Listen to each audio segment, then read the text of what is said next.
Hi, do you know why we should engage with IEEE Young Professionals early in our career? Well, what is IEEE Young Professionals and how can it help us? IEEE Young Professionals is an international community of enthusiastic, dynamic, and innovative members and volunteers. Any IEEE member can be a young professional, and any member who received their first professional degree within the last 15 years is automatically considered a YP. Now, IEEE Young Professionals is bigger than you may think. It is one community in 10 regions across 183 affinity groups and more than 120,000 members around the world. So, why should we engage with IEEE Young Professionals, you ask? It is a place to connect and network with other professionals, enrich our career and personal lives, and participate in social events and activities. We can participate in many professional networks such as IEEE Collaboratech, IEEE email account via Google Apps, and take part in local meetings and online activities such as conferences and job fairs. We can also access the IEEE Center for Leadership Excellence for on-demand content. This really is an excellent resource to equip us with professional development skills. The benefits go on and on, particularly for young professionals early in our career as well as students. We can enhance our technical skills by accessing ebook classics, IEEE member digital library, Spectrum and Potential magazine, IEEE Explore, conferences, and more. Look, the bottom line is this. We can participate in exciting local events and global webinars for topics such as assessing emotional intelligence, fundamentals for leadership and ethics, heroes networking for engineers, survival guide for scientific writing, conflict management, negotiation tactic, and others. For all these great reasons, engaging with IEEE Young Professionals may be one of the best decisions that we can make in our personal lives and professional career development. That is why we should engage with IEEE Young Professionals.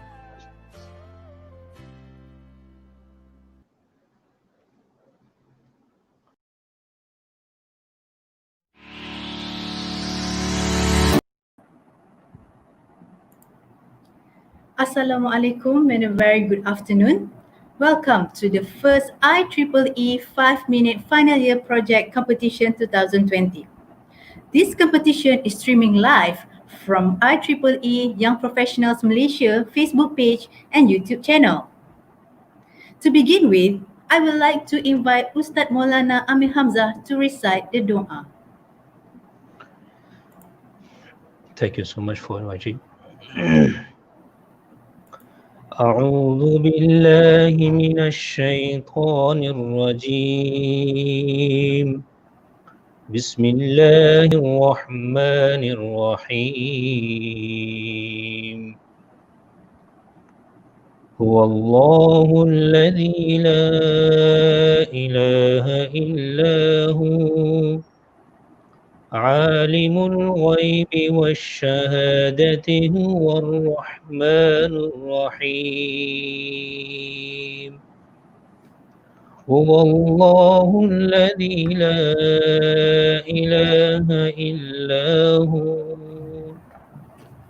الملك القدوس السلام المؤمن المهيمن العزيز الجبار المتكبر سبحان الله عما يشركون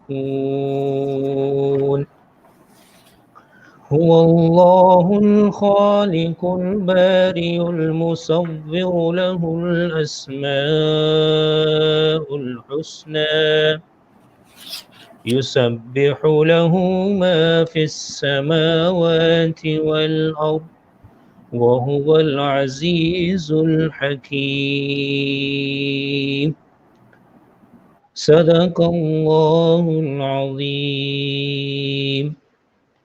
الفاتحة أعوذ بالله من الشيطان الرجيم بسم الله الرحمن الرحيم الحمد لله رب العالمين الرحمن الرحيم مالك يوم الدين إياك نعبد وإياك نستعين اهدنا الصراط المستقيم صراط الذين أنعمت عليهم غير المغضوب عليهم ولا الضالين آمين ربنا إنا نسألك العفو والعافية والمعافاة الدائمة في الدنيا والآخرة ربنا آتنا في الدنيا حسنة وفي الآخرة حسنة وقنا عذاب النار ربنا يسر أمورنا اللهم ربنا يسر أمورنا وسهل أمورنا Ya Allah, ya Tuhan kami, ampunkanlah dosa kami, ya Allah. Ya Allah, ya Tuhan kami, peliharalah kami, ya Allah. Ya Allah, ya Tuhan kami, peliharalah negara kami, ya Allah. Ya Allah, ya kami, berikanlah kejayaan dalam dunia dan akhirat, ya Allah. Subhana rabbika rabbil izzati amma yasifun, wa salamun alal mursalin, walhamdulillahi rabbil alamin. Amin, amin, amin, birahmatika ya arhamar rahimin. Jazakumullahu khairan. Thank you very much. Thank you for the recitation. Ladies and gentlemen, we would like to invite our technical program chair, Nur Dalila Khairul Azhar, to give the welcoming speech. Assalamualaikum warahmatullahi wabarakatuh. Alhamdulillah, it is my great pleasure to welcome all of you to the 2020 IEEE 5 minutes FYP competition. In particular, I would like to express my gratitude and warm welcome to our judges, guests of honor, as well as our contestants. The collaboration event conducted by IEEE Young Professional YP Malaysia in collaboration with IEEE Power and Energy Society, Malaysia's chapter and IEEE Malaysia Session Consultant Network Affinity Group, SINEC. The event, which commenced from 5th October 2020, we have seen that the contestant and committee effort and hard work to make this event a success. With participation from more than 20 universities, IEEE 5 minutes FYP competition has received tremendous participation from diploma and bachelor degree students throughout Malaysia. The students were trained and groomed with necessary skills in the grooming workshop. They were trained with communication skill, content delivery skill to create an effective single static slide. And they are also being guided on the vocal effects and body language for presentation. And then in this grand finale competition, the contestant will compete. However, what's the more important, they're able to develop their presentation skill, boost their confidence in public speaking, as well as body language to overcome anxiety. Indirectly, this will grow their soft skills such as avoiding nervous, vocal effects, body language, and also improve the presentation and communication skill as well. And without further delay, it gives my great pleasure to officiate the opening for IEEE 5 minute FYP competition, and I wish you all the contestants all the best and good luck. Okay, thank you.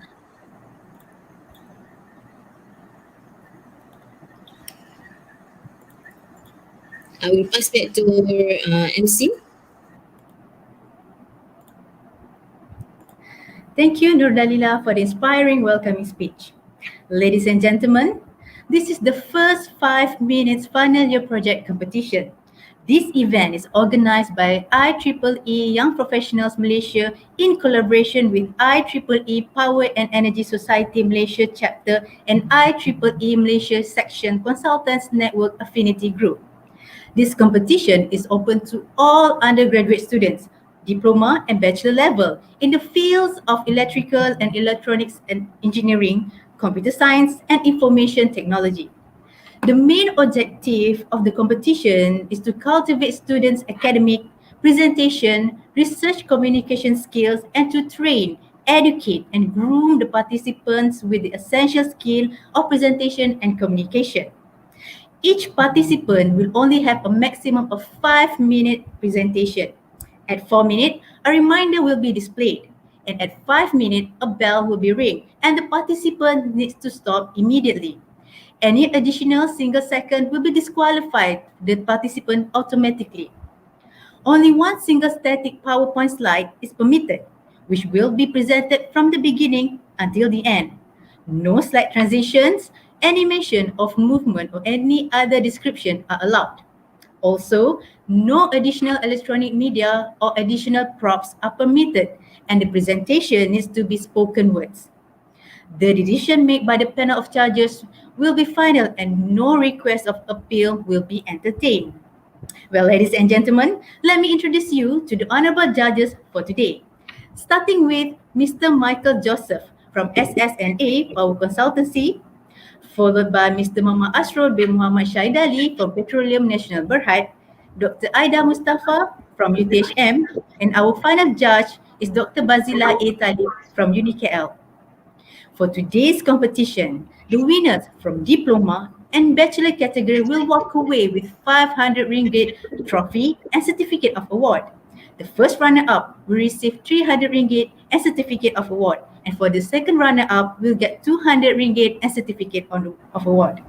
Not only that, the top three winners for bachelor category will also get free IEEE membership.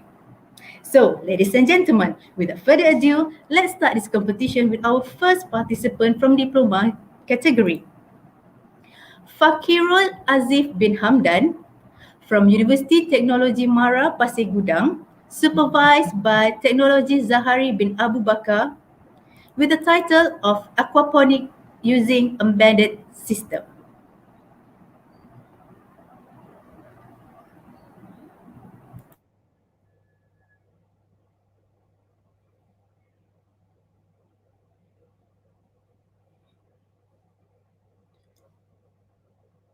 Hi, my name is Fakr Azif Hamdan. Recently, our government had presented on Belanjawan 2020 around 4.9 billion to increase our country's agriculture sector. Our government also had put 150 million ringgit to encourage farmers and fishermen to be involved in farming integration program. Now, one of the ways in farming integration that is aligned with this idea is aquaponic. Hi everyone, my name is Fakr Azif Hamdan from UiTM Changan Johor, campus Pasir Gudang. Did you know aquaponic? Aquaponic is a combination of aquaculture, which is growing fish, and hydroponic, which is growing plant without soil. The present aquaponic is mostly monitored manually by the farmers. This can take up time and also create power and energy waste. Such problem can be reduced by using a banded system in aquaponic system itself. Now, I believe some of you knows or heard about hydroponic, but did you know the difference between hydroponics and aquaponics? The traditional hydroponics relies on expensive and man-made nutrient, while in aquaponics, the hydroponics plant get nutrient from fish feed, which can consider cheaper than using fertilizer. In addition, water in hydroponics also need to be changed as it become poison to the plant. While in aquaponic, the water does not need to be replaced but need to fill as it evaporates. All these problems can be solved by using abandoned aquaponic as it helps farmers and anyone who is interested in this new type of farming. Aquaponic using embedded system can help especially farmers in monitoring the important aspect that related to hydroponic plants. All the sciences in this project also can help farmers in reducing error especially during fertilizing and monitoring the water level daily. Although aquaponic is expensive than farming on land, but it can minimizing the uses of land for farming. Other than that, aquaponics also can attract urban people to start farming in less land area beside offering as a side income by selling their crops. Aquaponics also can be considered as eco-friendly types of farming as the plants get nutrient from the fish waste only. There are two objectives of this project. First is to monitor the pH value, water levels, and temperature that's suitable for both plant and fish. Second is to help farmers in identifying the problems that related to aquaponic system using embedded system. The microcontroller that will be used in this project is Arduino Mega as it easy to code and generate. For the input, the pH sensor will be used to measure the pH value of water throughout the system. The DHT22 sensor will be used to measure the temperature and humidity. And lastly, the ultrasonic sensor will act as a level sensor to measure the level of water in the fish tank. For the output, the LCD monitor will display the value for humidity, temperature, and the pH value. The buzzer will be notified the farmers if the values from the sensor is not suitable for both fish and plant. And lastly, the LED will notify the farmers if the value for is not suitable for both in aquaponic system. Last but not least, this project also can contribute to the society. First, it can increase the interest of people in such farming, especially city dealers. Second, it can improve the present aquaponic system. Third, it can become a side income by selling their crops. Fourth, they can reduce the use of large tracts on land. And lastly, it can increase our country's agriculture sector towards green types of farming. Love aquaponics, love our earth, love aquaponics, save the world. That's all from me. Thank you.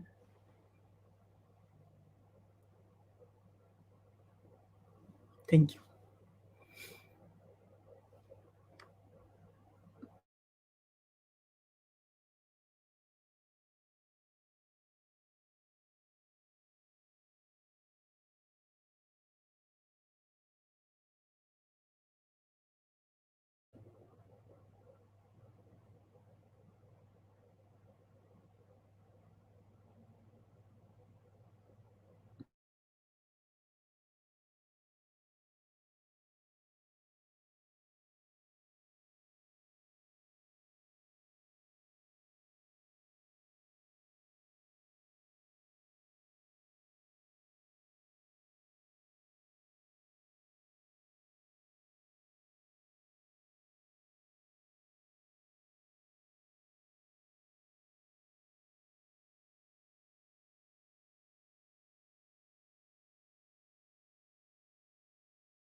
Can I start?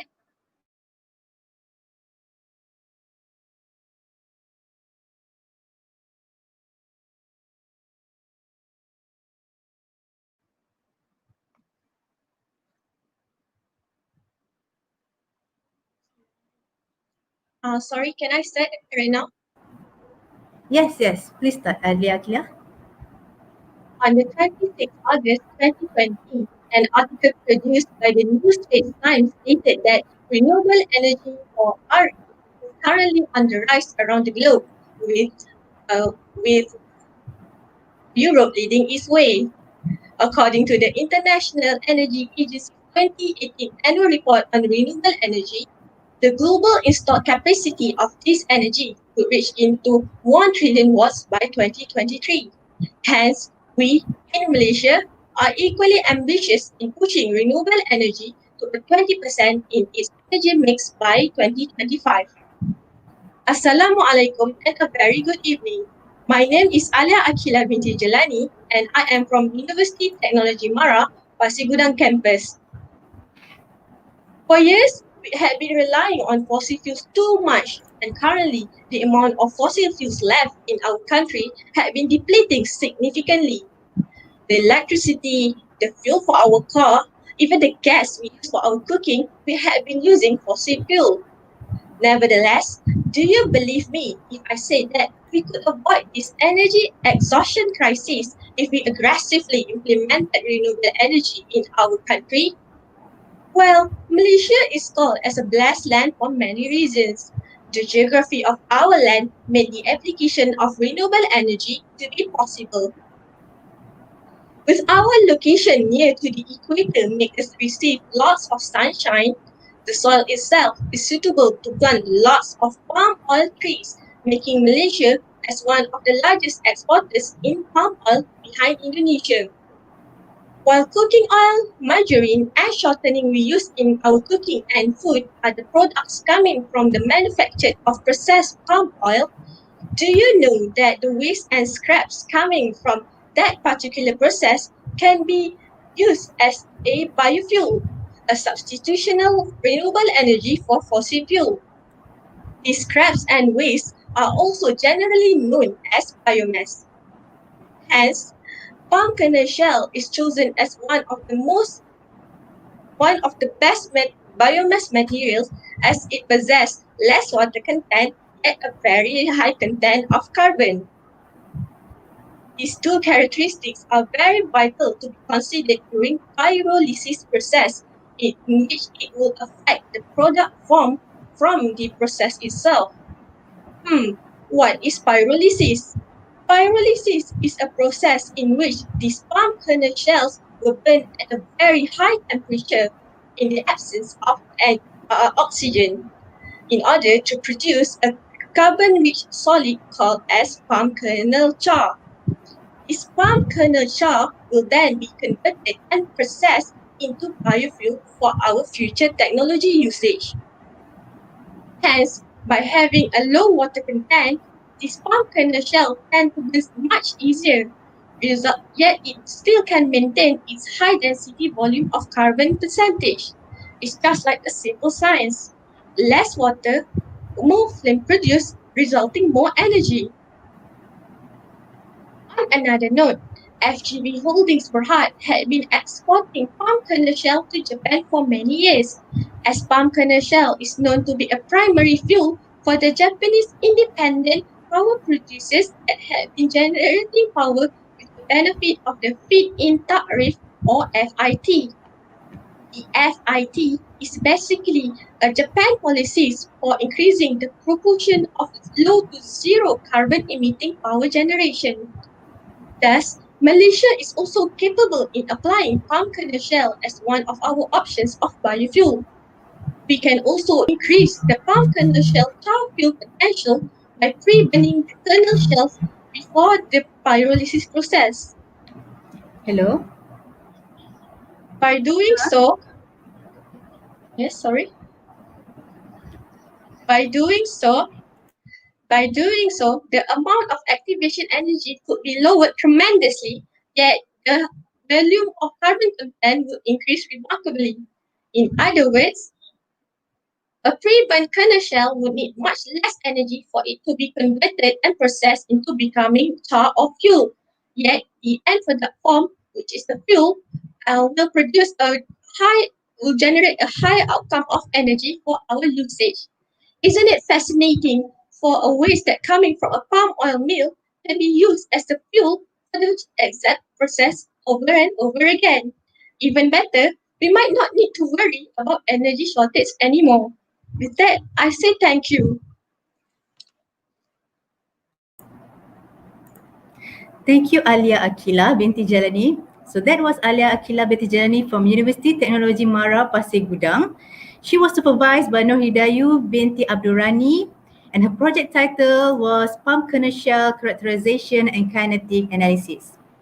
So moving on to the third participant is Nur Akila binti Aminuddin from University Teknologi Mara, Pasir Gudang, supervised by Azli Ninda binti Zainuddin, and her project title is Voice Converter for Disables. Testing, testing. Can everyone hear me?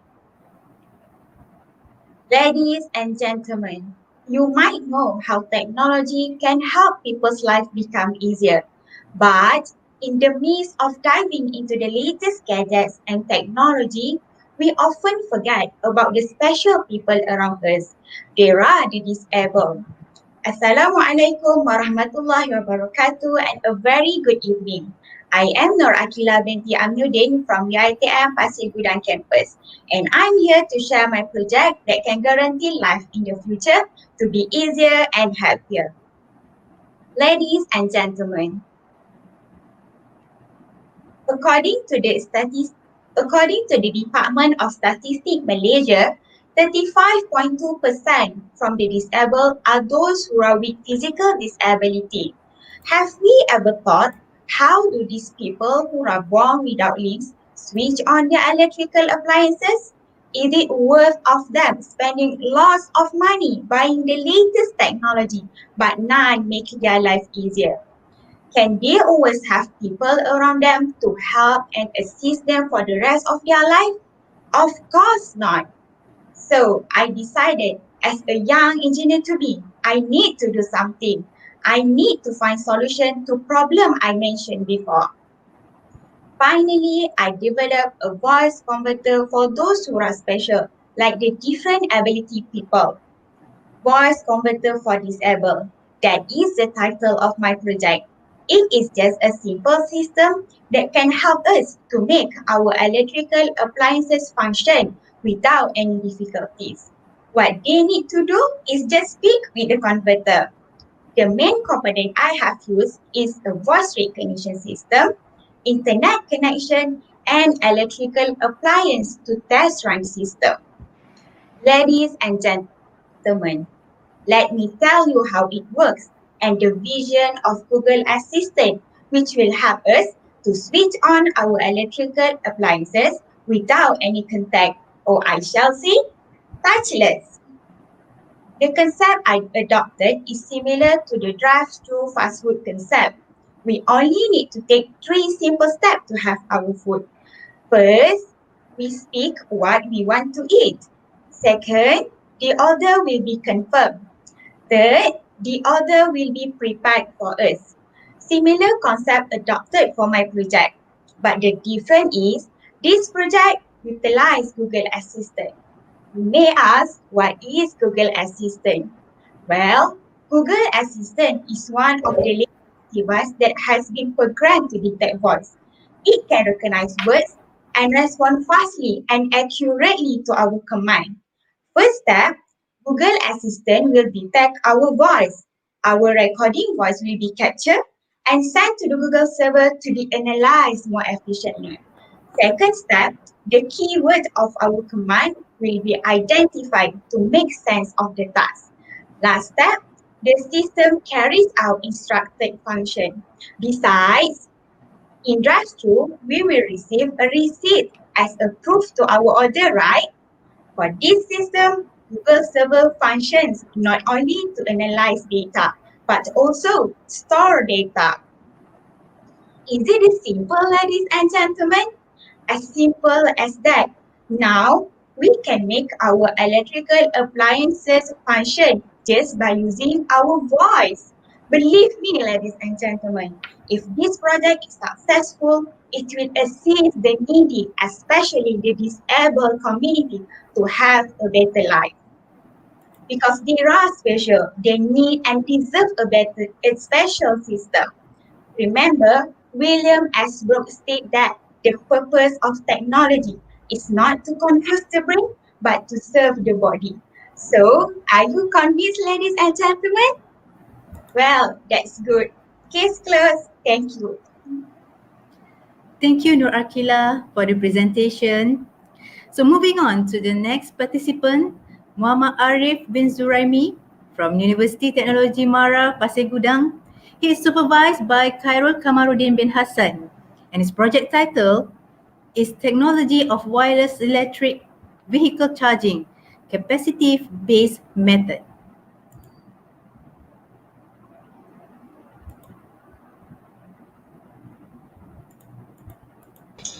Sorry, it's not me.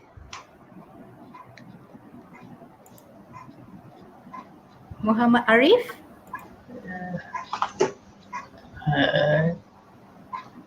Muhammad Arif.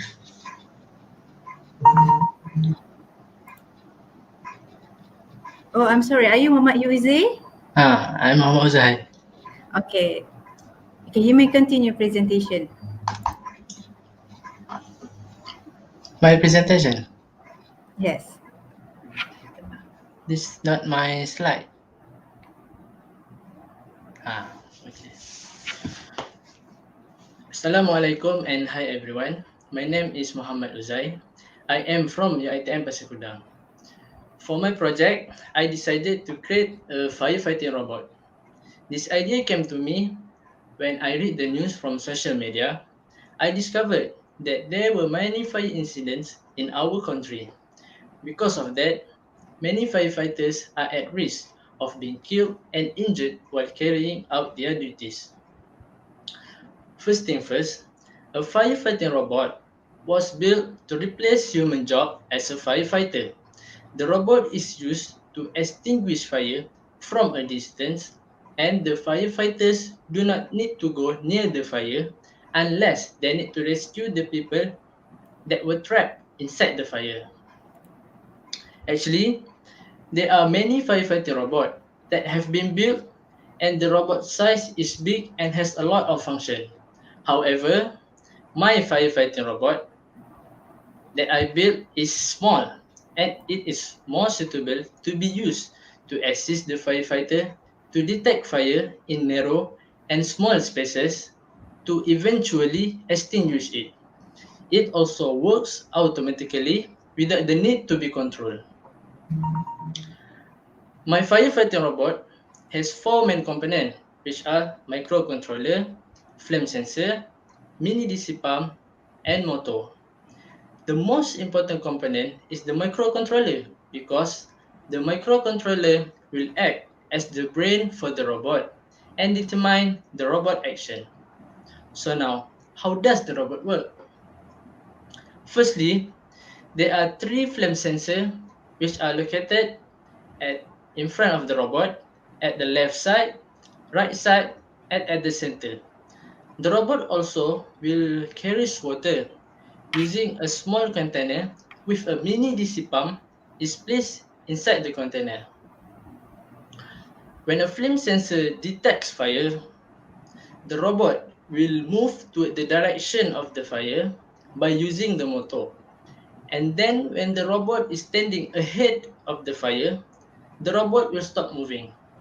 After that, the mini DC pump inside the container will pump out water toward the fire to extinguish it.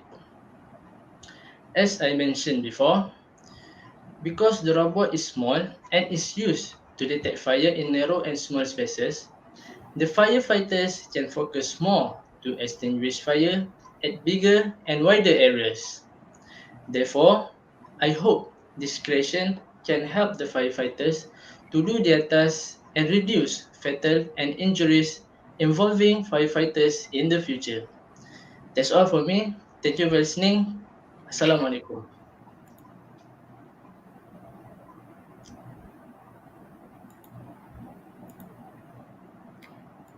Waalaikumsalam. Thank you, Mama Yuzai. Sorry for the technical problem. Let me introduce you again. So, Mama Yuzai bin Ramlan from University Technology Mara Pasir Gudang, and you are supervised by Siti Sufia binti Abdul Wahid, and your project title is Firefighting Robot. So, moving on to the next participants, Muhammad Arif bin Zuraimi from UC Technology Mara, Pasir Gudang, supervised by Khairul Kamaruddin bin Hassan, with the title Technology of Wireless in Electric Vehicle Charging, Capacitive Based Method.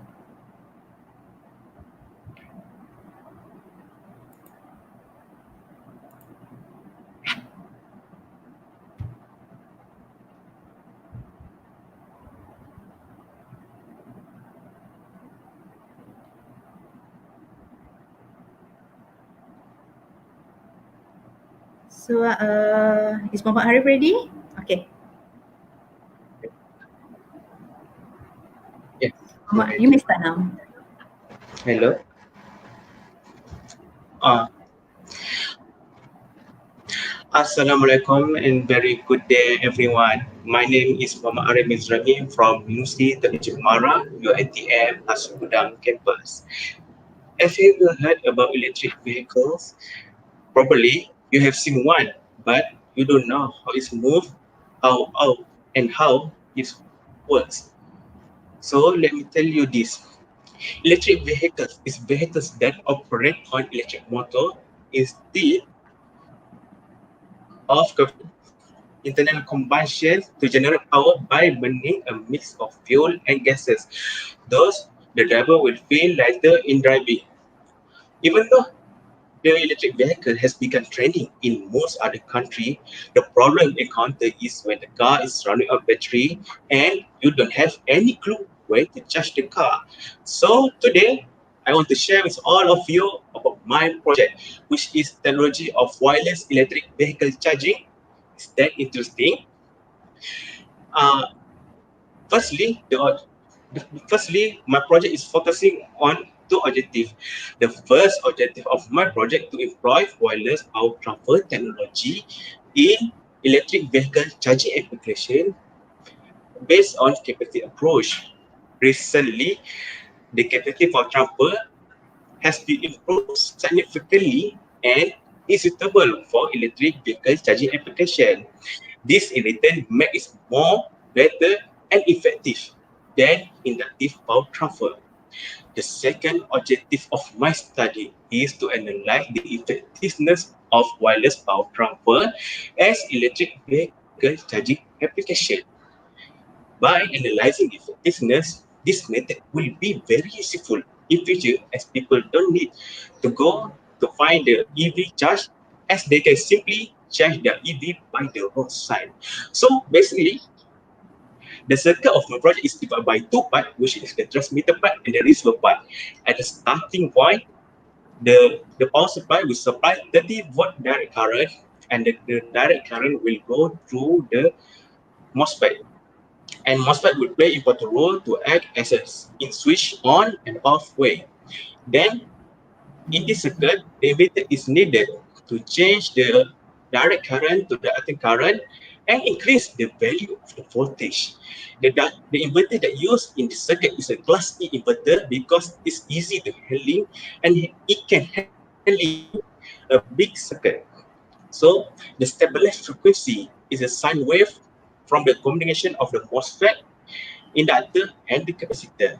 And it is important to use alternate current because the circuit can connect the transmitter part and receiver part using the direct current due to there is no frequency in the direct current. So we go to the receiver part. In the receiver part, the energy transfer will go through the full wave rectifier. Why we need the full wave rectifier? The full wave rectifier is needed to act to convert back the alternate current to the direct current, and a resistor will place parallel with the full wave rectifier to increase the current output. The, the direct current is needed to charge the load, so the direct current converted will charge the load. Thus, this system will perfectly.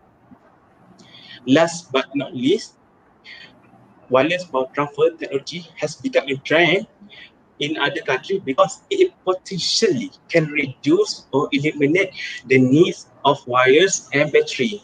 To illustrate this, many flagship phone updates start to use wireless charging, and people have been expecting this feature will be used in entrance and mid-class phone. Other than that, wireless power transfer technology also has been used in medical operation. Therefore, this proof this concept of transfer energy start to widely accepted by many people. That's all for me. Thank you very much. Sorry.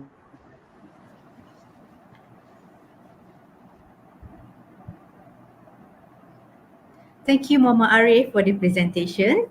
So for the next participant is Nur Alia binti Zubair from University Teknologi Mara Pasir Gudang, supervised by Azlirida binti Zainuddin, with project title of IoT Voice Recognition System with Smart Electrical Devices. Okay. Ladies and gentlemen, what if one day your parents are old and weak, or maybe you, for that matter, you also grow old and weak too? Do you think will you be able to do all the house chores that are you doing now, especially when handling all the electrical home appliances? Do you think will you be able to handle that? Think, ladies and gentlemen, think. The fact is you will be in a difficult situation unless, yes, unless you have a helper. Then that's fine. But for how long can you have one? Will the maid or any other human helper will be around you 24/7? Of course not. Today, I will reveal to you how your voice, yes, your own voice can assist you in handling all the electronic devices around you, which for sure will ease your life. That's the beauty of technology, innovation, and creativity. Assalamualaikum and a good day. I bid to all judges and viewers out there.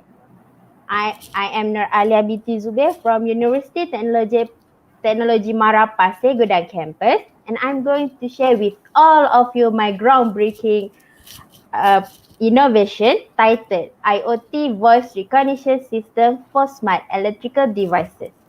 Dearly beloved, worst scenario is by 2030, Malaysia assertively moving towards becoming one of the countries with most aged people. So, are we ready to face the reality? For me personally, or for anyone that I love, of course, it's a big no. That's why I decided to venture into this project. I know if this project is success, then many elder people out there can access their home electrical devices such as switching on the TV, fan, radio, can merely use their voice as a mechanism of recognition. Ladies and gentlemen, for your information, to completing this project, digital voice converter elements are essentially needed to ensure voice recognition system operate well. In my context, I use if this then that, or we call it as IFTTT, as my digital voice converter medium between user voice and Arduino that connected each other. Now, you must be wondering, how does digital voice converter work? Well, it's simple. Let me share. Imagine how do you normally purchase online shopping through Lazada application. It will take nearly 3 main steps. Step 1, we order the wanted item through application. Step 2, your item will be processed and prepared by the seller. And step 3, your item will be delivered to you. A similar process is applied to digital voice converter. Step 1, we instruct our electronic devices on what we request. Step 2, our digital voice converter will process to execute the command. And step 3, the command will be performed. Here the process is the digital voice converter will detect our voice or key command. Then the command, the recorded audio or voice will be sent to the server and analyzed. Once the command is identified, the corresponding function will be carried out and the data will be stored. Well, dearly beloved, you may ask, what is so great about this project? Well, ladies and gentlemen, this project will definitely be a great help to the people, especially to the elder person in handling their home electrical devices. As stated by Steve Jobs, innovation is the ability to see change as an opportunity, not a threat. Thus, please be sure that this will bring light to the needy, especially and to the public, to have a better future. Thank you.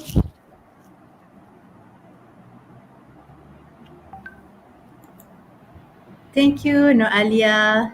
So we move on to the next participant, Muhammad Hakim bin Zailan from University Teknologi Mara Pasir Gudang, supervised by Siti Sufia binti Abdul Wahid, with the title of Autonomous Fire Extinguisher. Assalamualaikum and good evening everyone. My name is Muhammad Hakim bin Zailan and I'm from University Teknologi Mara Pasir Gudang campus. Today, on this good day, I would like to present to you all about my final year project. The title of this project is Autonomous Fire Extinguisher. As you all know, many incidents in Malaysia related to the fire and the cases cause injuries to many people.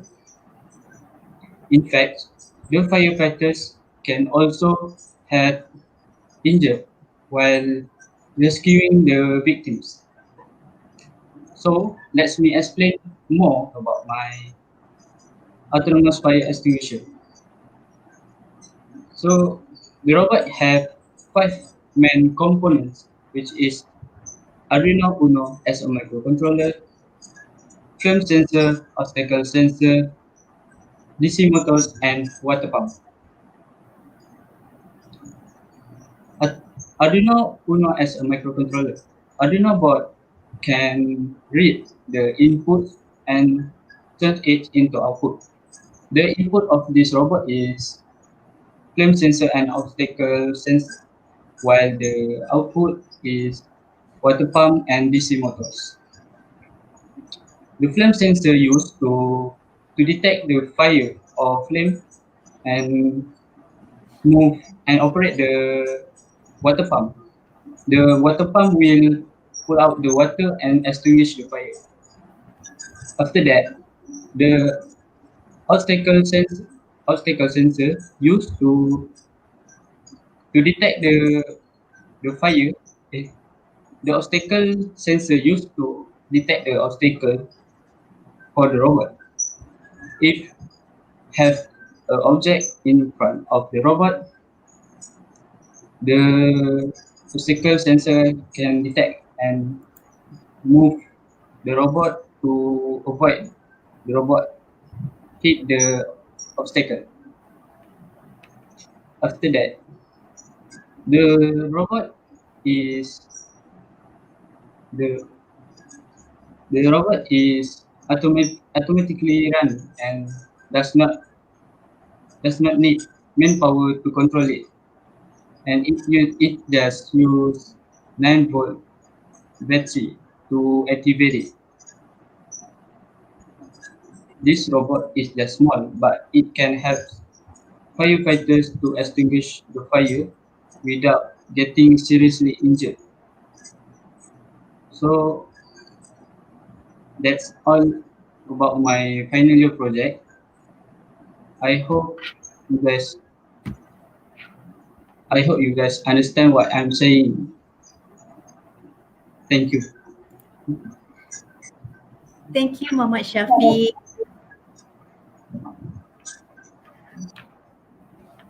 So, ladies and gentlemen,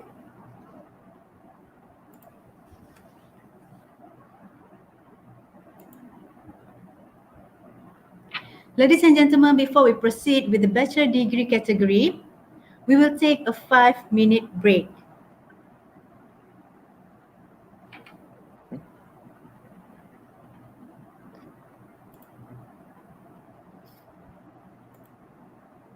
Ladies and gentlemen, believe me, nothing is impossible in this world. I'm going to show you how my project is far different from any project out there. Assalamualaikum warahmatullahi wabarakatuh. I am Muhammad Shafiq bin Muhammad Khairi from University Technology Mara, Pasir Gudang campus. The title of my project is Capacity Power Transfer in Unmanned Aerial Vehicle UAV application. Well, you may ask, why capacity power transfer? What's wrong with using as what we are currently using? Let me review to you step by step about my project. For your information, firstly, the objective of this project to implement wide unmanned aerial vehicle charging application based on capacity approach different from the existing inductive power transfer project. Secondly, analyze the effectiveness of the wireless power transfer technology in unmanned aerial charging application. This is to witness whether or not capacitive in the future. Are you wondering what's the benefit of using capacity approach? Number one, by using the capacity power transfer in a short range transmitting interference problem is less of concern, and the power loss to the surrounding may be largely reduced. Therefore, the need for electromagnetic interference from the electronic circuit manufacturing can be reduced, resulting in lowering the manufacturing cost. Number two, by using capacitive power transfer in a short range can be transferred through the metal barriers, because capacitive power transfer has several magnetic fields, thus bulky and not needed at all. Ladies and gentlemen, in this project, the capacitive power transfer system, this composition circuit, the transformers, and all in the primary site is proposed to work as a charging base for drones. These charging bases can help to raise the distance and also the time of autonomous flying from by employing capacitive power transfer as a transit station, so that it can be used in delivery service or any other application that needs. Not only that, It's also useful for the security application that needs scheduled flying. Isn't it great? Hold on, that's not all. For ingot, we will go to the installation process, which has the two plates. Plate A is the transmitter and the plate B is the receiver. Then it will go through the compensation at the arm because we want back the constantly AC current from the receiver and the value of the AC current to the receiver are same. Then it will go to the rectifier. Why rectifier? Because the armored aerial vehicle is used as DC current. So we need to change from the AC current to the DC current. That is the process of the rectifier work. After that, it will go battery. Many projects are used inductive, but believe me, the capacitive is more effective. So, do you have trust in me now that the significance of this project for the future can be improved by using the electricity instead of fuel? In fact, most of the application in the technology now is using the electrical source because it saves cost. If this project materializes, there will also be a huge change in the technology of smartphone and laptop because there's change for using the wireless charging system. Are you convinced now that this project implementing wireless power transfer technology in armored aerial vehicle charging application based on capacity approach will be successful? Thank you.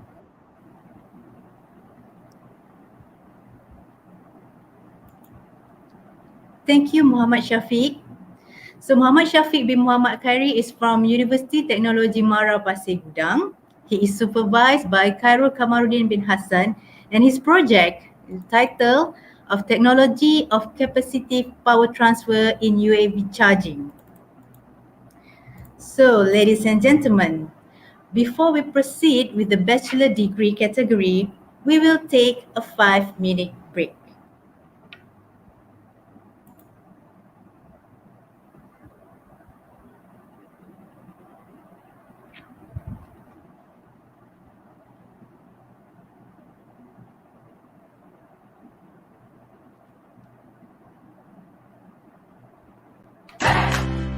Hi, do you know why we should engage with IEEE Young Professionals early in our career? Well, what is IEEE Young Professionals and how can it help us? IEEE Young Professionals is an international community of enthusiastic, dynamic, and innovative members and volunteers. Any IEEE member can be a young professional, and any member who received their first professional degree within the last 15 years is automatically considered a YP. Now, IEEE Young Professionals is bigger than you may think. It is one community in 10 regions across 183 affinity groups and more than 120,000 members around the world. So, why should we engage with IEEE Young Professionals, you ask? It is a place to connect and network with other professionals, enrich our career and personal lives, and participate in social events and activities. We can participate in many professional networks such as IEEE Collaboratech, IEEE Email Account via Google Apps, and take part in local meetings and online activities such as conferences and job fairs. We can also access the IEEE Center for Leadership Excellence for on-demand content. This really is an excellent resource to equip us with professional development skills. The benefits go on and on, particularly for young professionals early in our career as well as students. We can enhance our technical skills by accessing ebook classics, IEEE member digital library, Spectrum and Potential magazine, IEEE Explore, conferences, and more. Look, the bottom line is this. We can participate in exciting local events and global webinars for topics such as assessing emotional intelligence, fundamentals for leadership and ethics, heroes networking for engineers, survival guide for scientific writing, conflict management, negotiation tactic, and others. For all these great reasons, engaging with IEEE Young Professionals may be one of the best decisions that we can make in our personal lives and professional career development. That is why we should engage with IEEE Young Professionals.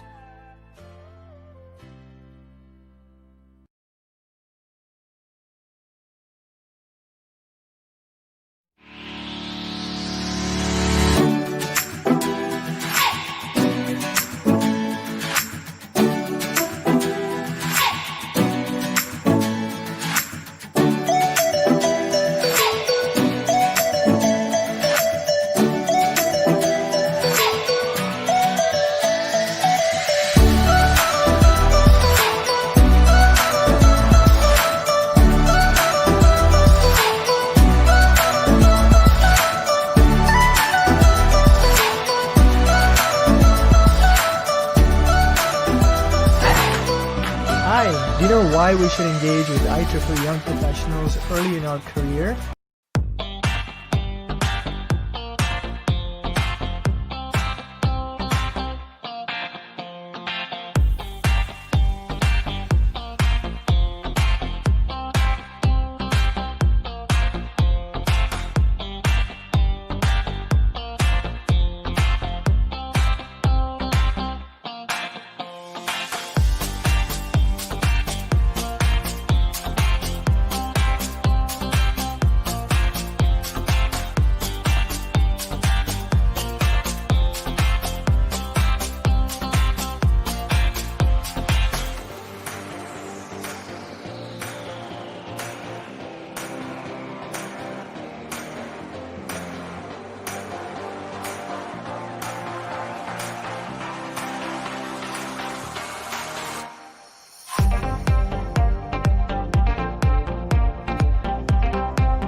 Hi, do you know why we should engage with IEEE young professionals early in our career?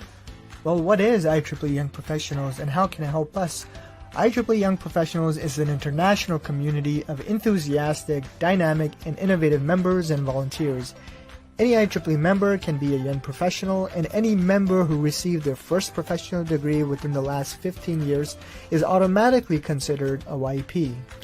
Now, IEEE Young Professionals is bigger than you may think. It is one community in 10 regions across 183 affinity groups and more than 120,000 members around the world. So, why should we engage with IEEE Young Professionals, you ask?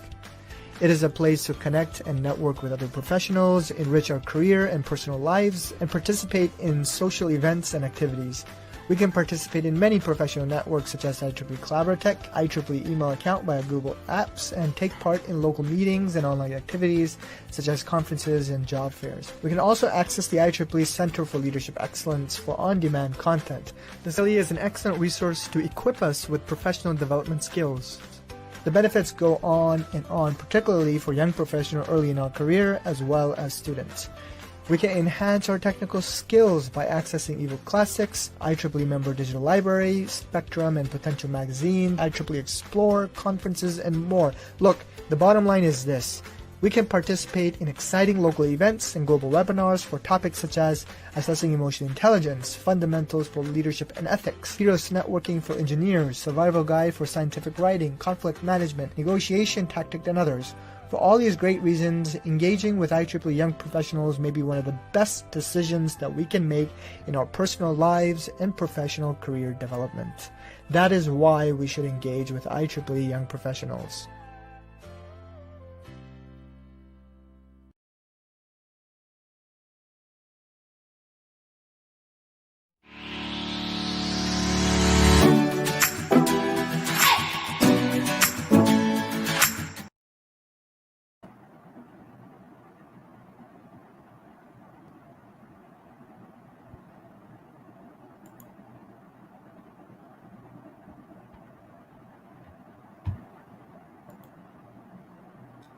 Ladies and gentlemen, welcome back to the first IEEE 5-minute final year project competition 2020. The competition will continue with bachelor degree category. The first participant from the bachelor category is Nur Elina binti Abdul Rahim Hugh from International Islamic University Malaysia IIUM, supervised by Dr. Khairul Azami Siddiq.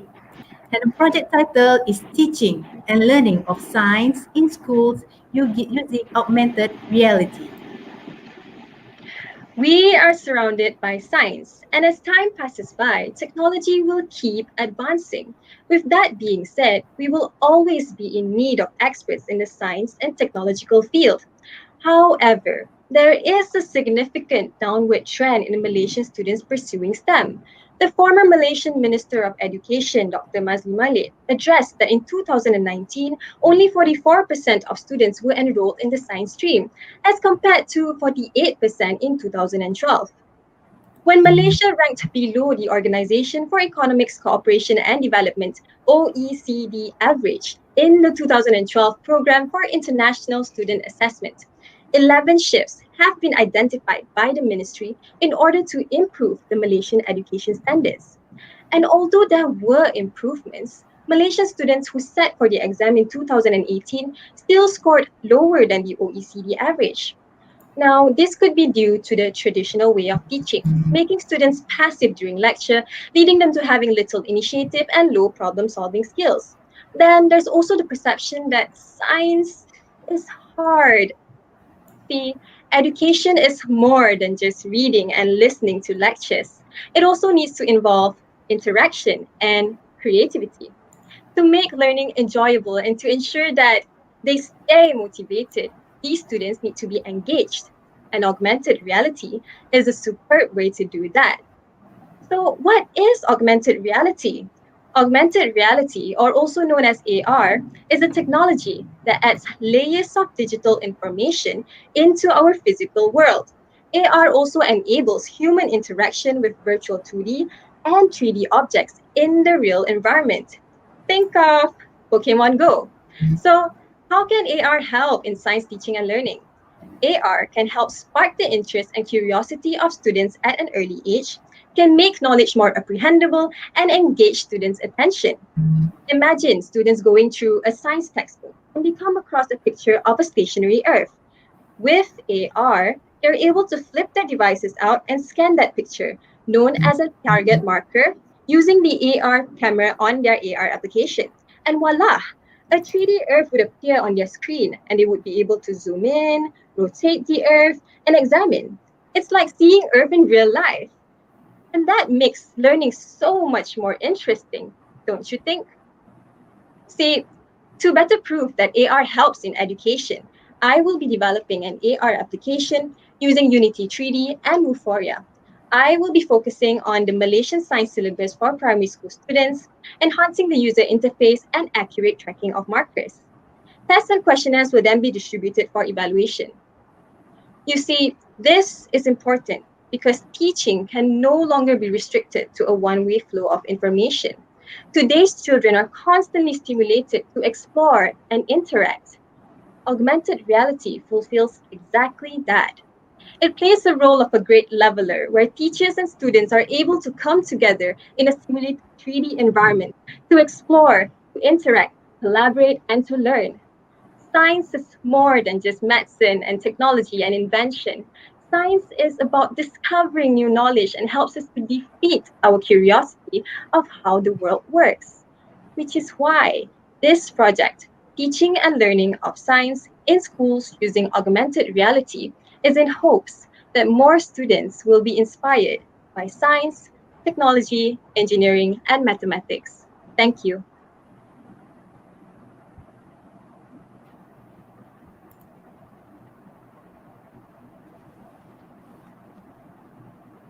Thank you, Nur Elina.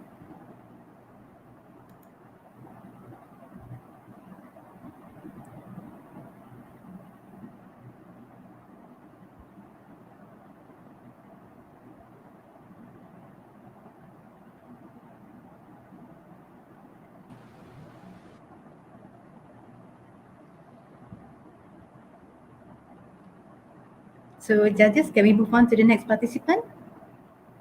Okay, so the next participant is Adam Farid bin Razli from University Kuala Lumpur, Malaysia, France Institute, UniKL MFI, supervised by Siti Nurhafiza Abdul Razak, and his project titled Development of a Low Voltage Energy Source from Surrounding Heat using Thermoelectric Generator. Assalamualaikum warahmatullahi ta'ala wabarakatuh. My name is Adam Farid bin Azli and I am from University Kuala Lumpur, Malaysian France Institute. Today, I want to share something with all of you that could change the world. In modern day society, there are high demands of various types of renewable energy. This is because the rate of depletion of non-renewable energy products is getting higher. Plus, these non-renewable energy sources encode about 60% of power is created from petroleum products in the form of waste heat. Thus, contamination will happen because of the ignition of this renewable energy source. Ladies and gentlemen, Mahatma Gandhi once quote, "The earth provides enough to satisfy every man's need, but not every man's greed." This quote holds vastly true. Despite the society's lack of appreciation towards the concept, we use non-renewable energy resources for our wants and needs at an astonishing rate for the sources to replenish. As this is done, we are releasing emissions into our atmosphere that destroy the ozone layer and increase the effect of global warming. An excellent replacement of these energy sources that swell our global environmental catastrophes is the usage of this waste heat energy that mainly comes from conventional power stations, with the average of 20 to 50% of its input being based on petroleum derivatives. Ladies and gentlemen, please welcome thermoelectric generator in our life. For my study, I am focusing on how to convert this unused thermal energy from surrounding waste heat into electrical power sources using thermoelectric generator. Thermoelectric generator is a new electric energy that have the capabilities to deliver power by utilizing waste heat as a source. Practically speaking, the second law of thermodynamics directs that generally, even a small temperature difference will bring about a low thermal proficiency. That is, a lot of heat should be moved to produce even a modest amount of power. This method was created by Thomas Johann Seebeck when power is produced by a heated junction of two wires that is directly proportional to the temperature, and he called it as the Seebeck effect phenomenon.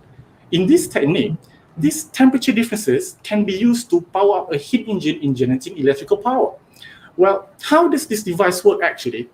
It works by using a solid-state device, which we call it as a TEG in short form, that converts temperature difference into electrical power. One of its main components, which includes several TEG modules that consist of two surfaces, with one surface being the hot side and the other one being the cold side. When both surfaces detects even the slightest temperature difference that oppose the other, electrical power will be generated. When does the waste heat come in play? This device heat source is applicable for various heat sources and not just from waste heat. For example, we have waste heat exerted from a car's engine. We have direct heat from the sun, even a simple fire from a candle. Some of you might ask, does solar energy applies the same thing? Well, let me tell you. Although solar energy generator also aims to reduce the usage of non-renewable energy, its processes which only occurs with the presence of the sun during the night, it only depends on how much energy it has generated during the day.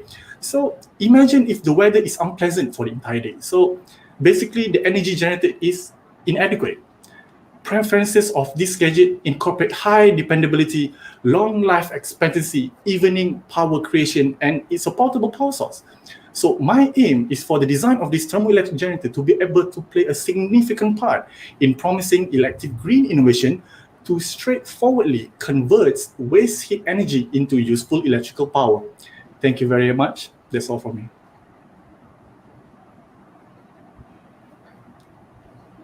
Thank you, Adam Farid.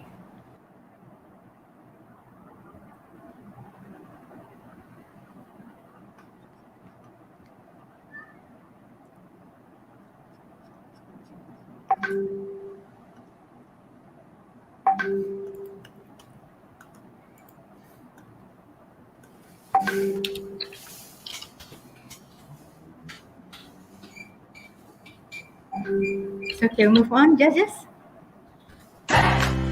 Hi, do you know why we should engage?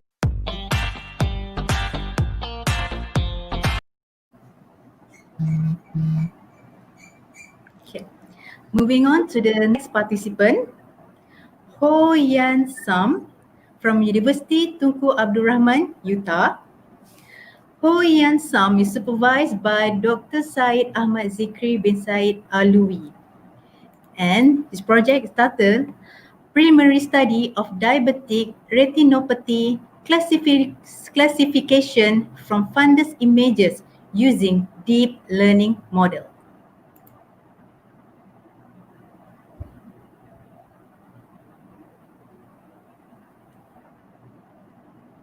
Oh, I'm sorry, it should be Ho Yan Sam.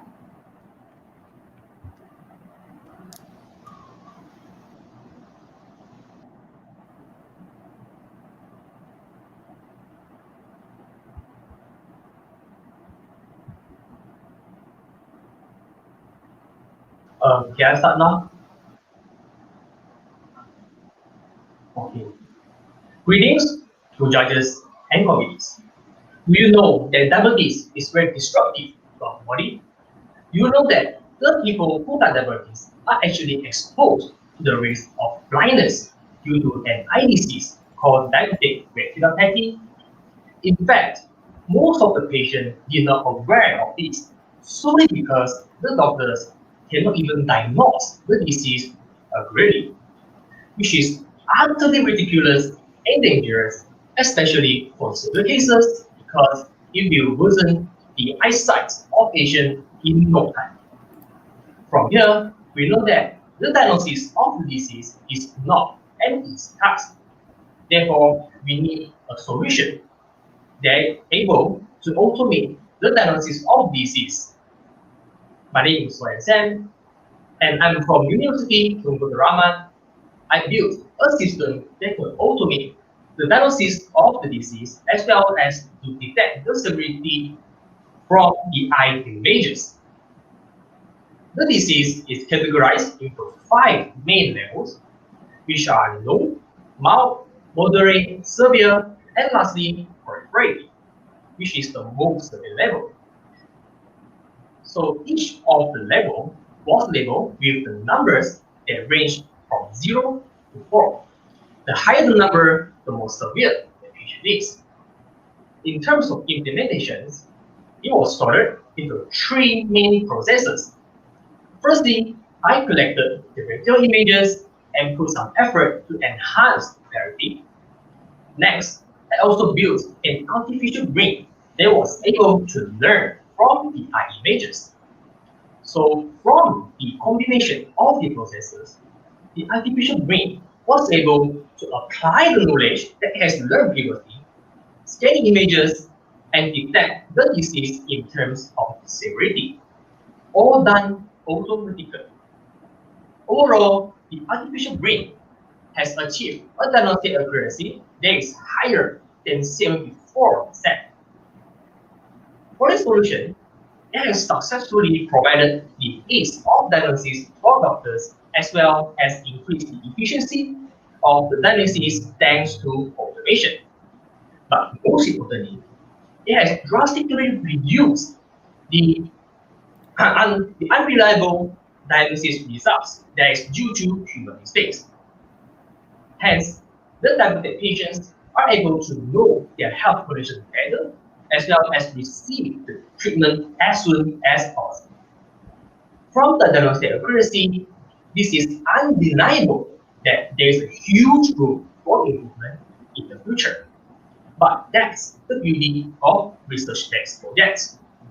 We will never know when our work will be ended, but what we can assure is that we are always approaching perfection. Just like a quote said by Brian Tracy, perfection is not any destination, but it is a continuous journey that never ends. Thank you.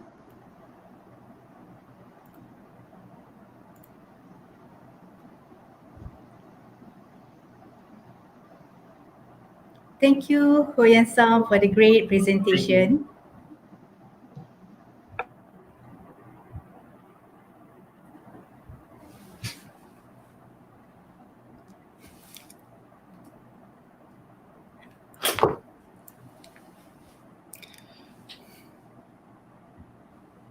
So we will give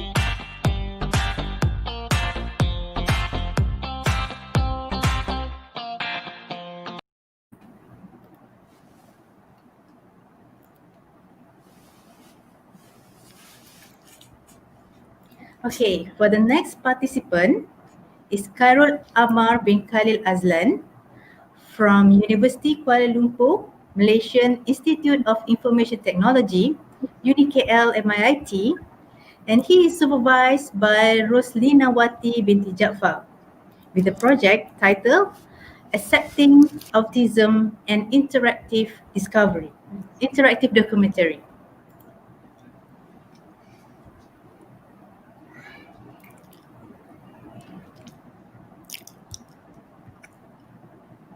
All right.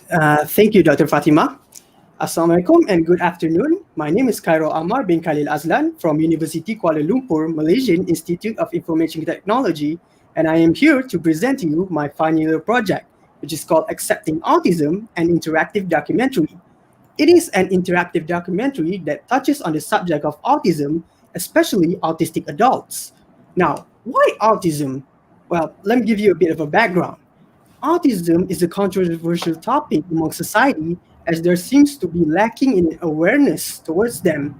Furthermore, society tends to stigmatize these autistic people just because of their disability and inability to communicate efficiently. Also, even if there are awareness, it's mostly focused on children, ignoring the adults when the adults are the one facing the stigmas. Thus, because of this, a lot of the autistic people are afraid of themselves because of society and the stigma. Thus, it is imperative that we create an awareness towards autism, especially here in Malaysia. Now, why interactive documentary? Well, because videos are capable of attracting audiences in order to convey a message. Audiences prefer watching a video rather than reading. So, if you want to convey a message, creating a video is the most efficient way to do it. And onto the subject of interactivity, usually in documentaries they are very long, and people they don't like watching long things. They prefer watching shorter things. The shorter the video, the better they will watch it to the end. I believe interactive documentary can eliminate this problem. For example, my interactive documentary consists of 5 segments: introduction and explanation, interview with teacher, interview with autistic adults, and conclusion. Here, audiences can freely choose which part they want to watch. And the key part here is that even if they don't watch all 5 of these segments, they only watch like 2 or 3 segments, they are still able to understand the message that I'm trying to give them. Also, audiences love a product that they can have control over it, and interactive video can provide that control. So, as you can see, my objectives are: one, to provide awareness of autism through interactive documentary. Two, to help society understand the autistic people better and accept them. And three, to help inspire these autistic people to not be afraid of themselves. So, what are the advantages that I have for my project? Well, as mentioned before, there are a lack of awareness about autism, especially towards autistic adults here in Malaysia. And my interactive documentary focuses on these autistic adults. Second, there's no denying the fact that there are a lot of documentaries about autism, but none of them are interactive. But my documentary is an interactive, which means that this may be the first interactive documentary about autism. And third, accessibility. My interactive documentary consists of 2 languages that you can select: English and Bahasa Melayu. The reason because this documentary was made in Malaysia and it makes sense to use the national language. Plus, not all Malaysians speak English. Thus, it is imperative to create a content that is able for the audiences to understand in their own language. So, because of this, I provided more accessibility to the audience. And when it comes to spreading messages, we want to spread it as many audiences as possible. So when it comes to the results, I provided the audiences 2 versions of my documentary. First, the interactive one and the non-interactive one. And the results are extremely positive. Audiences tend to prefer using my interactive documentary more because they are able to choose and select the contents that they want to watch at any given time. And the most surprising thing is that they watch all 5 segments through the end. This is because the interactivity is engaging enough for them to keep watching through the end. Thus, this proves that my interactive documentary is extremely effective in not only in delivering awareness about autism to society, but also proves that interactive documentary is an innovative way to enjoy a video. Thus, that is all for my presentation. My name is Khairul Amar bin Khalil Azlan. I thank you very much for listening to me. Farewell. Okay, thank you, Carol Amma, for the interesting presentation on the autism.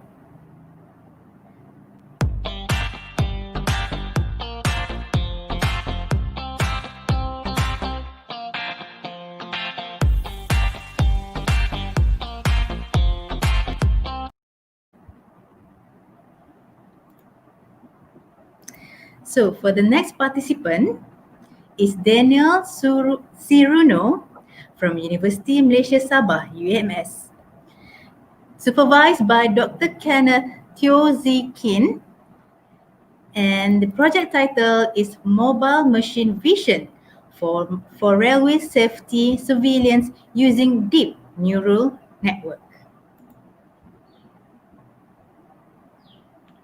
Thank you. So, hello everyone. My name is Daniel Siruno, and I'm going to tell you what it means to conduct safety surveillance using machine learning like deep neural network. The scope of my project covers mainly on railway transport tracks. Under 5 minutes, I will cover two aspects regarding its significance in today's railway safety and the application of deep neural network in obstacle identification. Foreign objects in the way of the locomotive will cause devastating accidents to passenger trains, according to the study by Transport Division of the Economic and Social Commission for Asia and the Pacific. Asia leads other countries by 78% in terms of volume of passengers. In developing countries like China, they would have had more high-speed railway tracks than the rest of the world put together. A prediction that came true. On 30th March 2020, in Shenzhou, China, the New Straits Times reported that one person was killed and 127 injured when a passenger train derailed after striking debris from a landslide, which landed onto the tracks. Back in 30th October 2016, Malaysia experienced its worst incident in the 130-year history of the country's rail services. The derailment of a cargo train at Kampong Bakap near Batu Gajah Station. All these incidents could be avoided by integrating object detection and obstacle classification onto our railway surveillance system. As an example, it is inevitable to avoid natural disasters, especially in Malaysia. Thanks to the development of artificial intelligence like deep neural network, object detection models can be developed to locate and identify them. As you can see here in the slide, 3 obstacles can be seen in the images. A quick look into the neural network process. The input for the detection model can either be a live camera feed or a single static image. It passes through several nodes with adjustable weights. What's interesting is, after training the neural network several times, detection rate improves over time. This prevents detection loss and misdetection. The output of the resulting object and obstacle classification can be seen on the right side of the slide. To put it briefly, the top right image is the result obtained after passing through the object detection model. Green bounding boxes are drawn around the identified object. The bottom image shows us that an obstacle is detected as the animal passes through the red bounding box. The image with a red bounding box is the result of my project simulation. The red bounding box acts as an indicator of a dangerous zone or our region of interest. On the other hand, the green bounding box shows us the identified object. The object detection model can detect object detection. The object detection model can detect objects at 68.5% accuracy. In the aspect of future application, this project is particularly useful in image processing trends like autonomous driving, as well as in robotic industries, as it can overcome much of human limitation. That's all from me. Thank you.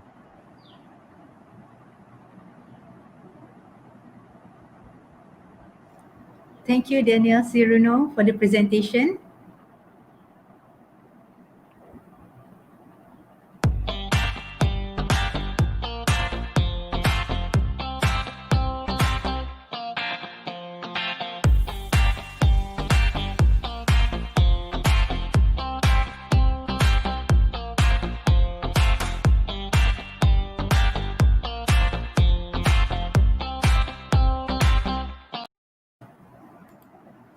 So for the next participant, Ho Moon Ling from University Tunku Abdul Rahman, Utah, supervised by Yu Ming Chen, and project title of Integration of Solar Powered Fans and Moving Air Cavity for Attic Temperature Reduction.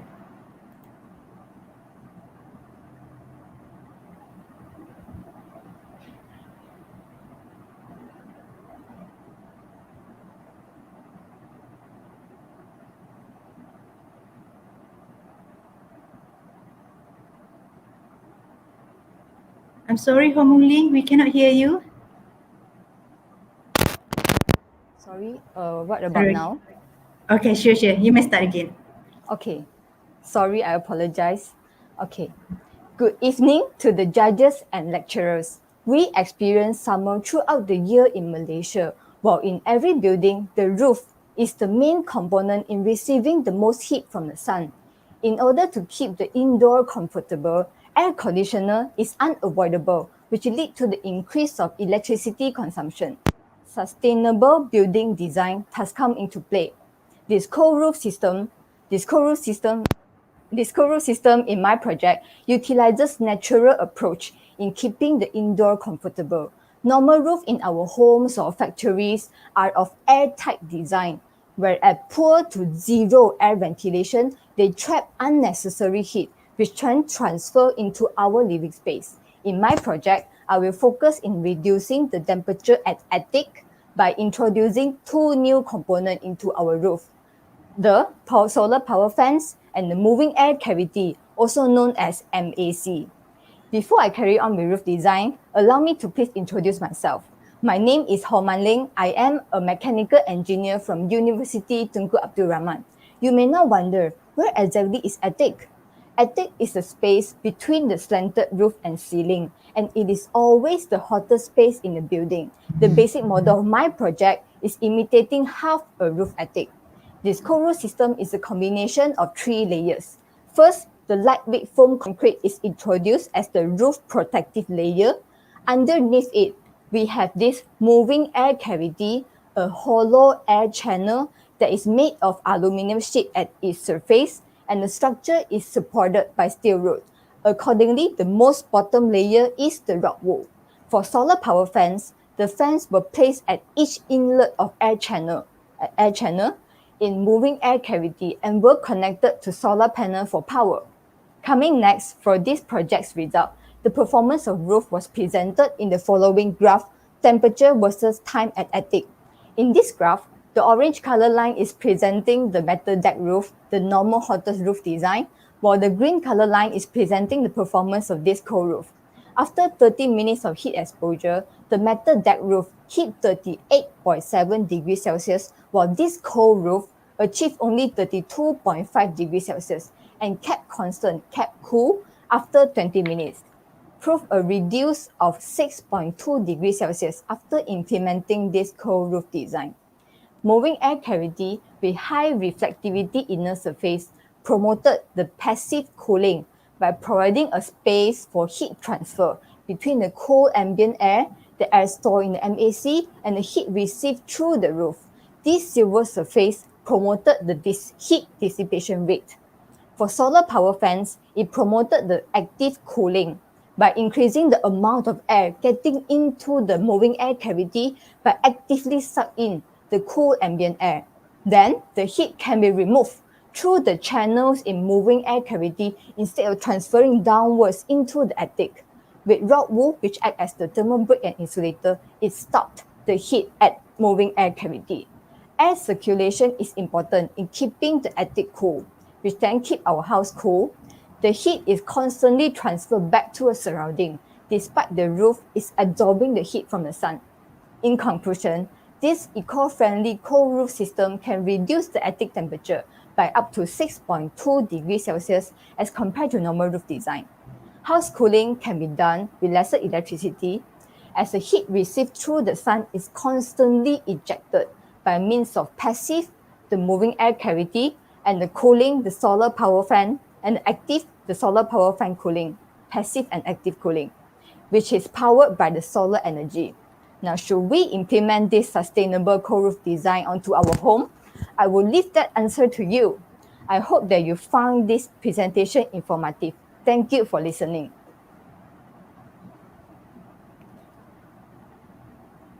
Okay, thank you, Ko Moon Ling, for the presentation. Thank you.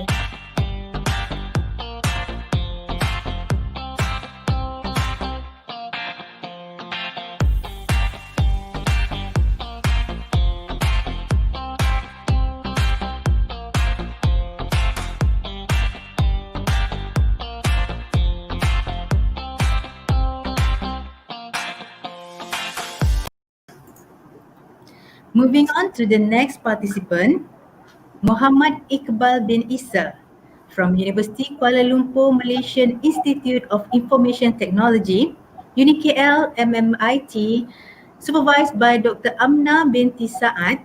The project title, Multi-Vendor Distributed Network Automation Using Open Source Solution. Assalamualaikum and good day to everyone. My name is Muhammad Iqbal bin Isa and I am from UniKL MIT. Do you know how does distributed network infrastructure looks like? Let's take a look at the diagram on the left. This is your distribution network infrastructure looks like. In this example, we are building A, B, and C. To send data on a local network, you require a switch. To send data on a different network, you require a router. Easy, right? This is distributed network infrastructure for you. Very straightforward. In distributed network infrastructure, we also have what we call distributed control, where, for example, a company owns 20 switch for 20 different level of building they own. You, as a network engineer, you're required to manually configure one by one, because in the middle diagram, you can see that each of the switch have their own control and data plane. What is that exactly? Control and data plane, the analogy is the same like a human. The control plane is the brain and the data plane is the limb. But that is exactly the problem, because if you are managing 2 or 3 switch, it's fine, very easy to do. But what if you're managing 50, 60 switch at the same time? That is a very big problem. But thanks to the advancement of networking technology, we now have software-defined network, SDN. SDN offers a centralized control, and this is how they manage to eliminate the need to manually configure one by one of the switch, and no matter how many device, switch, router you have, you can easily configure and manage through software in SDN. So the question today is, what do we do to those that still using distributed network infrastructure? It's not like everyone has migrated to SDN yet. And how do we let them enjoy the network automation using software in SDN? Hence, this is what my final year project is all about, to develop a software for network engineers and administrators to help them automate their distributed network infrastructure, such as configuring and doing rollback on switches, routers, regardless of their network vendor.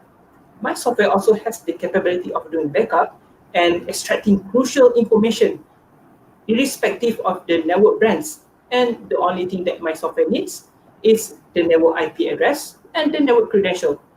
But apart from automating all those processes, my software also implements multi-threading on the connections. What is multi-threading exactly? Let me illustrate this with the 20 switch example. For 20 switch, manually you need to configure one by one. And the loop goes on after you finish everything, and that is very time consuming, my friend. Hence, this is the way the multi-threads in my software works. Is my software will connect to all of those 20 switch at the same time and configure everything all at once. Very convenient, right? Now you can know. Now it doesn't need to wait for the first switch to finish before you move on to the next, because everything is fully automated by my software. Now, the only hope that I have is for those who are still using distributed network infrastructure, they can enjoy and automate their network infrastructure by doing configuration, extracting information from their network devices, doing backup by using my software. Thank you so much.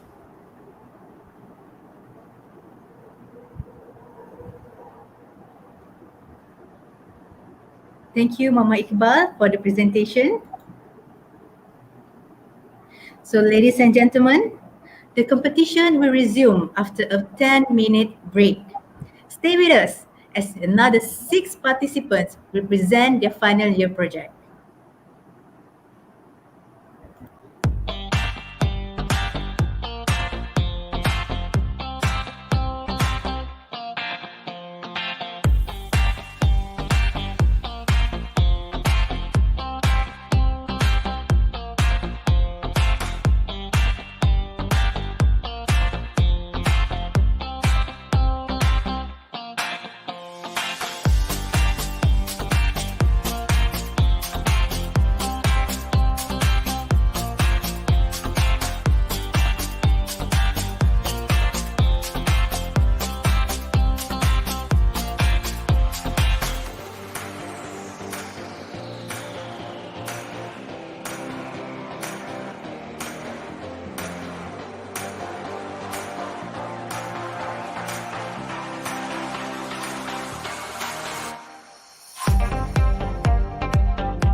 Hi, do you know why we should engage with IEEE Young Professionals early in our career?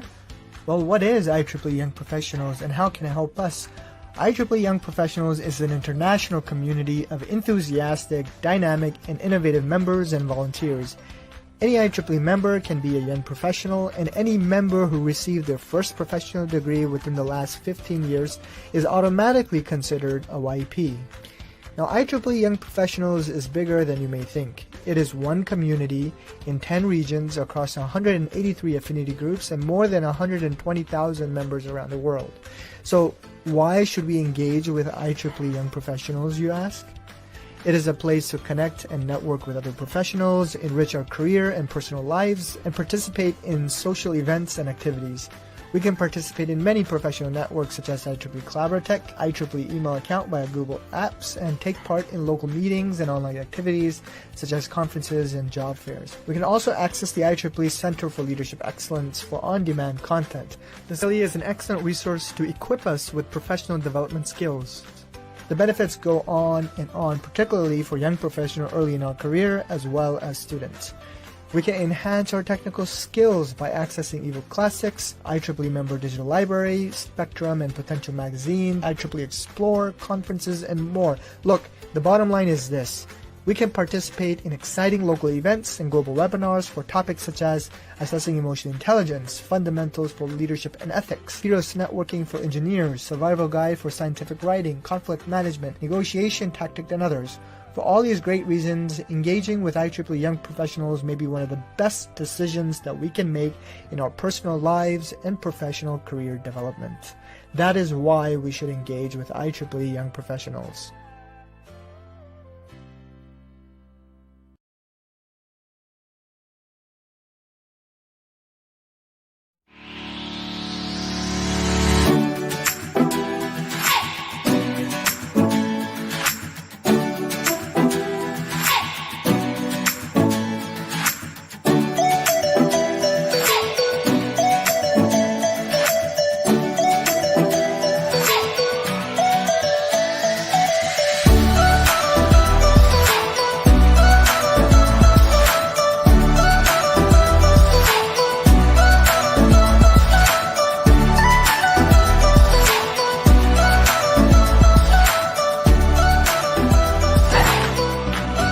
Do you know why we should engage with IEEE Young Professionals early in our career? Well, what is IEEE Young Professionals and how can it help us? IEEE Young Professionals is an international community of enthusiastic, dynamic, and innovative members and volunteers. Any IEEE member can be a young professional, and any member who received their first professional degree within the last 15 years is automatically considered a YP.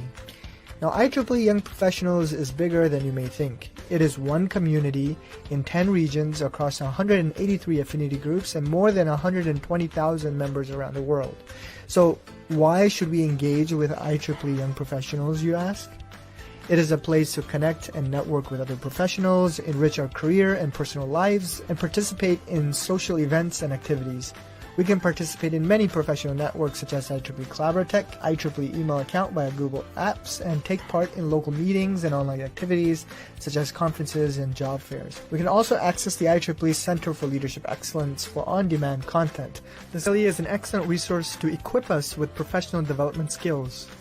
The benefits go on and on, particularly for young professionals early in our career as well as students.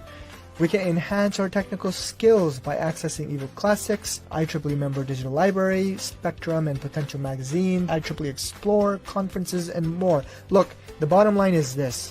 We can participate in exciting local events and global webinars for topics such as assessing emotional intelligence, fundamentals for leadership and ethics, heroes networking for engineers, survival guide for scientific writing, conflict management, negotiation tactic, and others.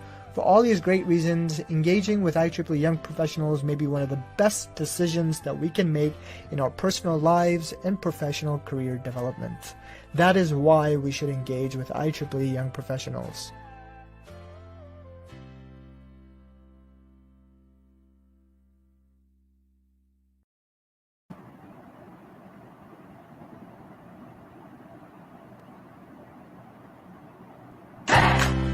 Hi, do you know why we should engage with IEEE Young Professionals early in our career?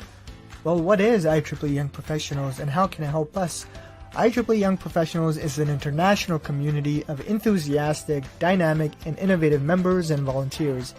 Any IEEE member can be a young professional, and any member who received their first professional degree within the last 15 years is automatically considered a YP. Now, IEEE Young Professionals is bigger than you may think. It is one community in 10 regions across 183 affinity groups and more than 120,000 members around the world. So, why should we engage with IEEE Young Professionals, you ask? It is a place to connect and network with other professionals, enrich our career and personal lives, and participate in social events and activities. We can participate in many professional networks such as IEEE Collaboratech, IEEE email account via Google Apps, and take part in local meetings and online activities such as conferences and job fairs. We can also access the IEEE Center for Leadership Excellence for on-demand content. This really is an excellent resource to equip us with professional development skills. The benefits go on and on, particularly for young professionals early in our career as well as students. We can enhance our technical skills by accessing ebook classics, IEEE member digital library, Spectrum and Potential magazine, IEEE Explore, conferences, and more. Look, the bottom line is this.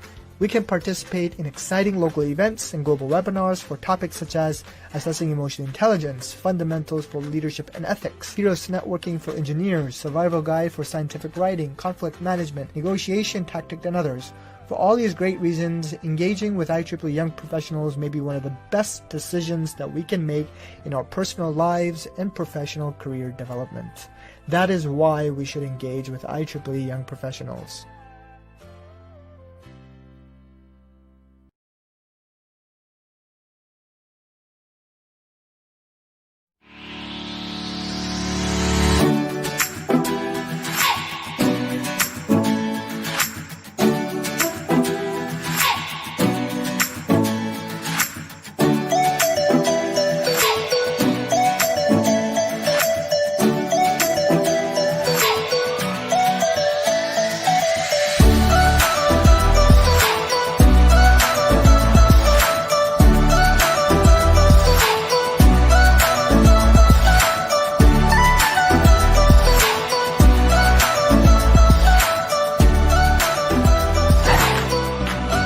Do you know why we should engage with IEEE Young Professionals early in our career?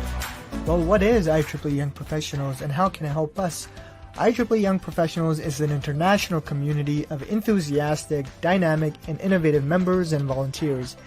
Any IEEE member can be a young professional, and any member who received their first professional degree within the last 15 years is automatically considered a YP. Now, IEEE Young Professionals is bigger than you may think. It is one community in 10 regions across 183 affinity groups and more than 120,000 members around the world. So why should we engage with IEEE Young Professionals, you ask? It is a place to connect and network with other professionals, enrich our career and personal lives, and participate in social events and activities. We can participate in many professional networks such as IEEE Collaboratech, IEEE email account via Google Apps, and take part in local meetings and online activities such as conferences and job fairs. We can also access the IEEE Center for Leadership Excellence for on-demand content. This really is an excellent resource to equip us with professional development skills. The benefits go on and on, particularly for young professionals early in our career as well as students. We can enhance our technical skills by accessing ebook classics, IEEE member digital library, Spectrum and Potential magazine, IEEE Explore, conferences, and more. Look, the bottom line is this. We can participate in exciting local events and global webinars for topics such as assessing emotional intelligence, fundamentals for leadership and ethics, heroes networking for engineers, survival guide for scientific writing, conflict management, negotiation tactic, and others. For all these great reasons, engaging with IEEE Young Professionals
Ladies and gentlemen, welcome back to the first IEEE 5-minute final year project competition 2020.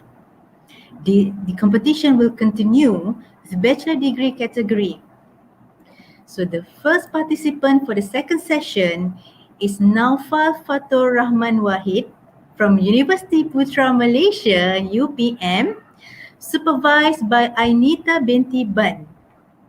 And project title is Mealy, a personalized meal planning and ordering system. Assalamualaikum and hi, I'm Naufal, and today I want to discuss with you why you would never have a good body although you exercise. Many people think to have a celebrity-like body, you just need to do gym, and gym. Well, yes, but actually no. In fact, to build a desired body, there are three more important things.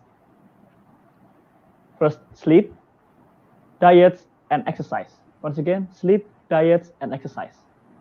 So exercise is the least component that you need in order to build your desired body. So as you can see on my slide, unmeasured food can cancel your exercise quickly.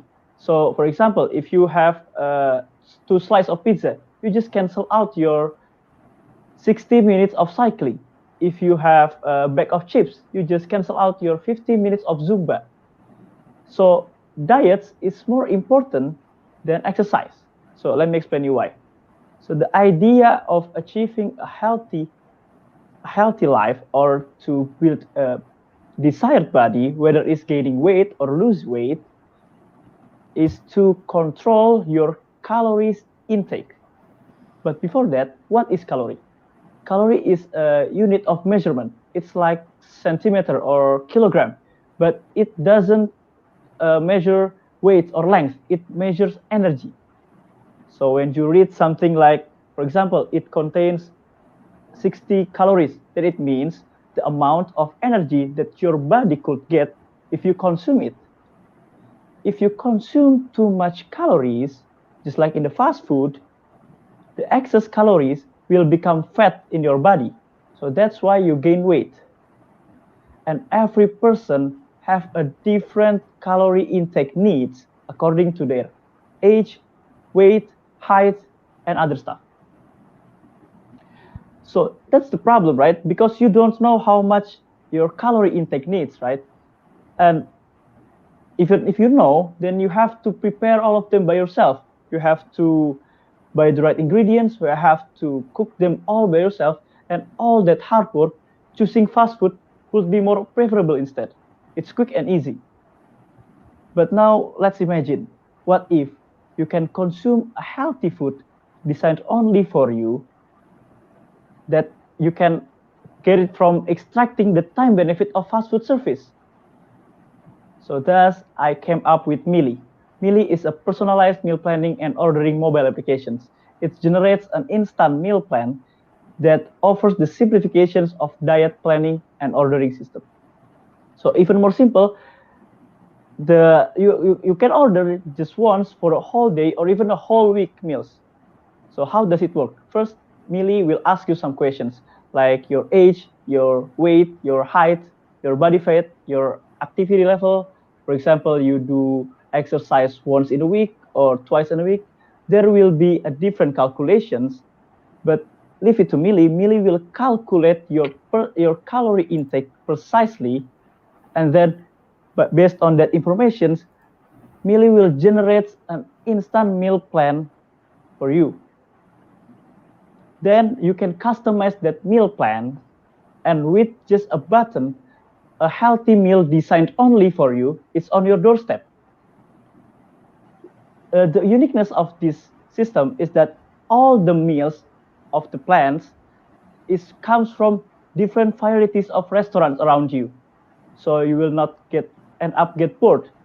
And the meals is also calculated by Mealy for its calorie and its nutrition.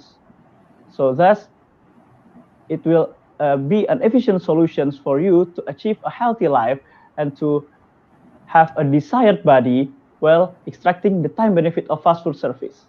So that's all from me. Thank you for listening. Thank you, Naufal, for the very interesting presentation.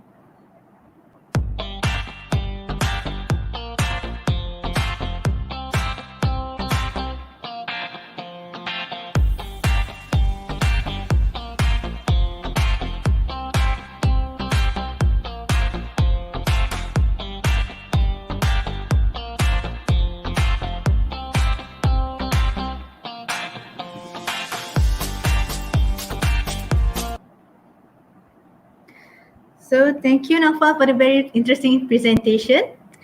Moving on to the next participant, Chia Zi Hui from University Tunku Abdul Rahman, Utah, supervised by Dr. Lim Chun Sian, with the title Optimization of Oil Palm Harvesting Route with Transporting Vehicle Implantation Site.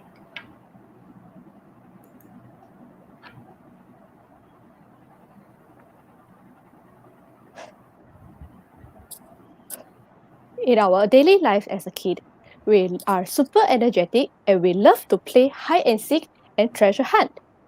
But as we grow up, we seldom play anymore because it is too energy and time consuming. But these tiring games are the daily routines for the oil palm farmers. During each harvesting, they have to keep walking to each and every single tree in the plantation site to observe the fruit ripeness and then to harvest the fruits. Then they still need to carry all the fruits to a drop-off point with a transporting vehicle such as a cart, wheelbarrow, or mini tractor. Until here, you must be thinking, "Hiya, easy lah, the plantation size so small." No, normally the oil palm plantation site is quantified with the unit hectare, where they could have over 114 oil palm trees. And during each visitation, they have to keep walking until they get out the maze with all the ripened fruits. So now, do you still think their job is easy? Under Industrial Revolution 4.0, image processing system has been developed to the industry to observe the fruit ripeness without physically visiting the trees But hopefully this technology can reduce the workload of the farmers. However, in reality, this does not solve the issue really, because the main problem is the farmers do not plan their harvesting route. Eventually, they will still visit each and every single tree without avoiding those trees without ripened fruits. But today, there is a solution. Good day to all. I'm Zuhui from Utah, and I'm glad to be here to share about my final year project, which is an optimization model to suggest a shortest halfway for the harvesting. My model only requires 3 information inputs, which are the distance of the tree and the drop-off points, the weight of the ripened fruits and each tree, the weight of the ripened fruits on each tree, and the loading capacity of the transporting vehicle. It can be paired with the image processing system to analyze and estimate the weight of the ripened fruits on each tree.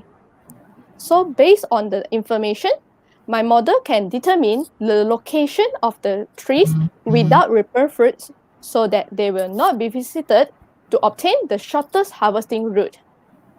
Meanwhile, the loading capacity of the transporting vehicle is also a key factor for the harvesting, because it is pointless that the farmers just proceed to the next tree, but the fruits cannot fit into the cart anymore.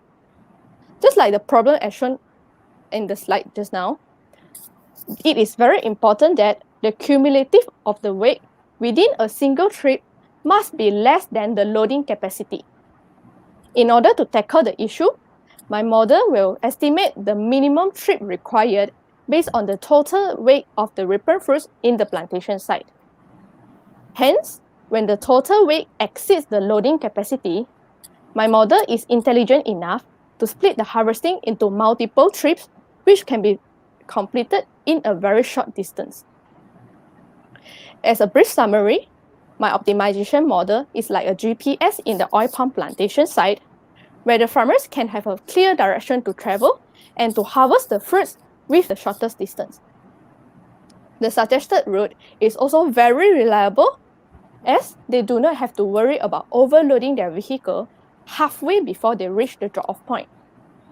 As you can see, the sample outcome as shown on the right just now, there are two discrete trips.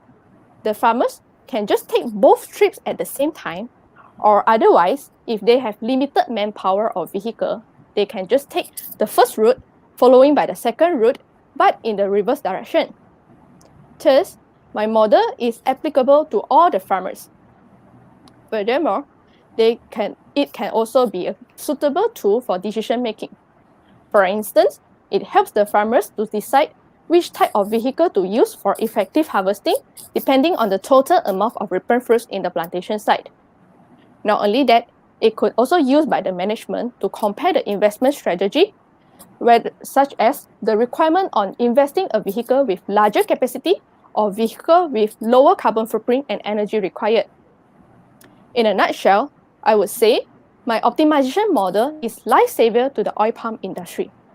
It is user-friendly, where the farmers only need to key in 3 information of their plantation site and wait for a few minutes to get a clear map drawing the shortest route for their oil palm fruit hunt. A small investment on it with return of numerous benefits. Why not? Thank you.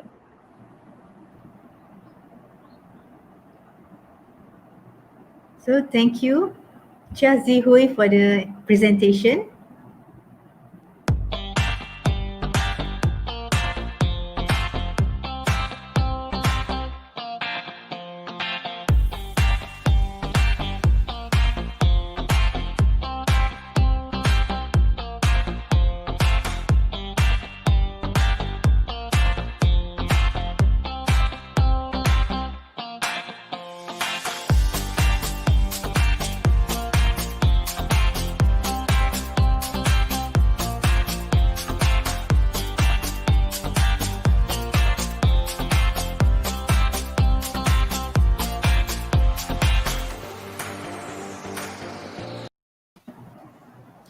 So ladies and gentlemen, for the next participant, Prakash Kalaishalvan from Asian Institute of Medicine, Science and Technology, supervised by Mr. S.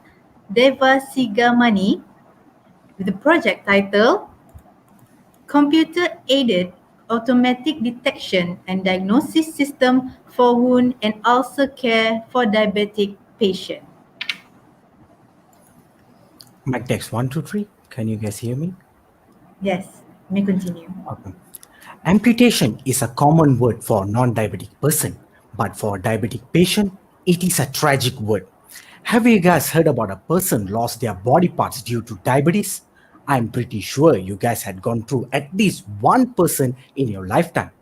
Because in Malaysia, there are 3.9 millions of diabetic patients and about 49.1 of them are suffering with wound ulcer formation, according to Health of Ministry report in 2019. Therefore, there are lots of excellent private wound care management providers in Malaysia to overcome the obstacles. But is the treatment prices affordable for all million of people? That's the biggest question mark in diabetic society, unless willingness to pay involved.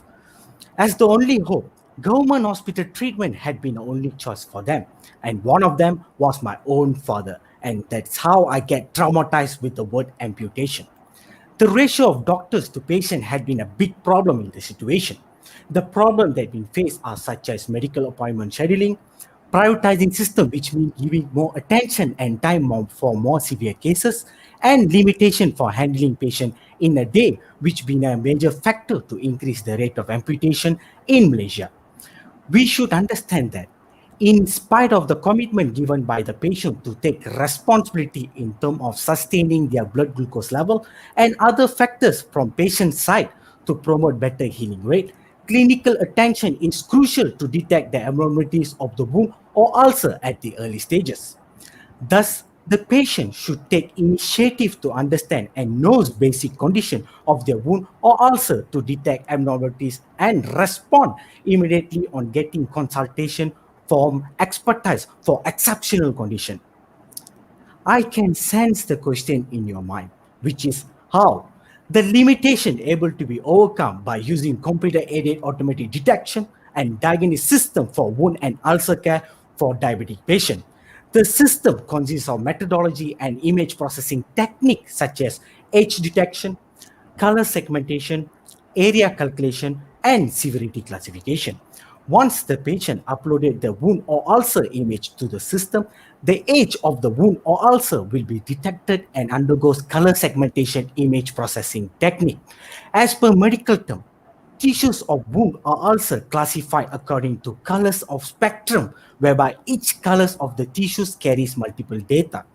The three major tissues that have been tracked in the system are granulation, fibrin, necrotic tissue, and in additional foreign bodies.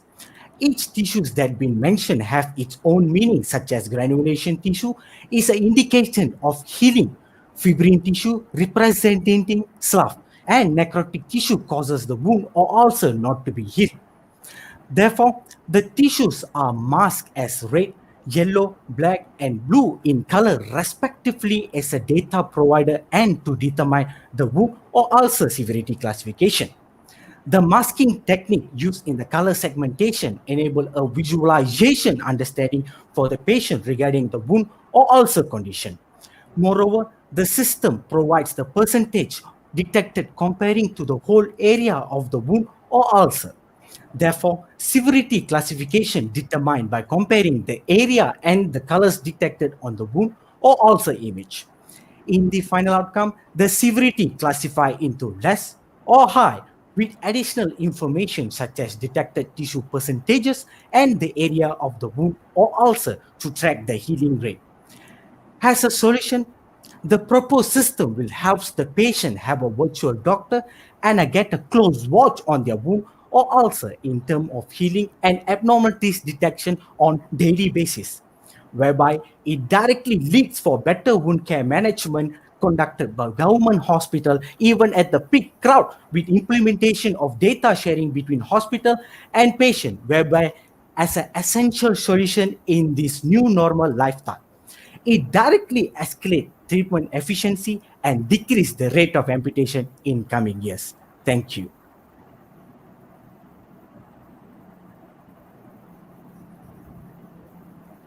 Thank you, Prakash, for the presentation.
So, ladies and gentlemen, our next participant is Dilruba Rukhsana from International Islamic University Malaysia, IIUM, supervised by Professor Dr. Anis Nurashikin Nordin, with project title of Development of 2D Stretchable Strain Sensors for Facial Expressions.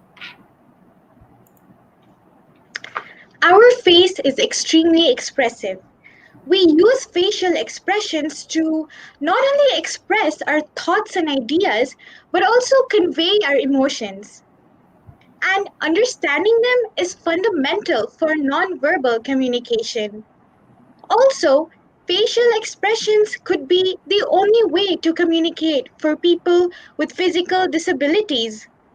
So, how about monitoring these facial expressions and using it to their advantage? This is where strain sensors can help. In detecting the facial expressions, we can gauge whether a person is experiencing pain. And such strain sensors can be paired with rehabilitative devices to help people with mobility issues. So it helps to determine how comfortable a person is in using the rehabilitative devices and the training modes. But wait, what is a strain sensor? Well, it is a device that is used for measuring the amount of deformation of a material, in our case the skin, by detecting the changes in the electrical properties. Now, traditionally, strain sensors are rigid and fragile in nature and can be stretched up to just 5%, which is a tiny bit. Although there have been many researches done in developing stretchable and flexible sensors, however, their fabrication techniques are quite complex and expensive. For a sensor to be applied on the face, it needs to be highly stretchable, flexible, skin conforming, biocompatible, as well as highly sensitive to detect the small changes with simple and low cost fabrication methods, as the sensors will be disposed of after use. So here comes a research where we have developed stretchable and flexible strain sensors using an unconventional substrate material of temporary tattoo paper with conductive carbon ink as the sensing element. And these can be used to detect those subtle changes on the face when an emotion is expressed. And here we have employed cost-effective and straightforward fabrication strategies where we have done the patterning of the carbon on the tattoo paper with the help of a stencil of the sensor straight line pattern. And we applied the ink using an applicator brush, and then we transferred the sensor onto the skin. See, simple. We've also modified this slightly to include an ancient Japanese technique of paper cutting and folding called kirigami, which is a variation of origami but with cutting involved. And here we have made alternate slits on the folded tattoo paper to create the kirigami structure. Then we evaluated our sensors based on their electrical and mechanical performance. And the results showed that our sensors could electrically respond to the stretches with good accuracy, and we were also able to achieve a stretch of 35% on the skin for the kirigami-inspired sensors, which was greater than that of our normal straight line pattern sensors, whose stretch was 20% on the skin. Also, since our substrate material, which is the temporary tattoo paper, is so thin, thinner than a hair strands, it could very well adapt to the skin structure with good self-adhesion. And it was also biocompatible as no reactions were caused on the skin. Now, these results are crucial to develop strain sensors that are to be applied on the skin. And with further optimization of our sensors, they have the potential to improve the quality of the current technology in the healthcare field to better cater to the people in need. Thank you.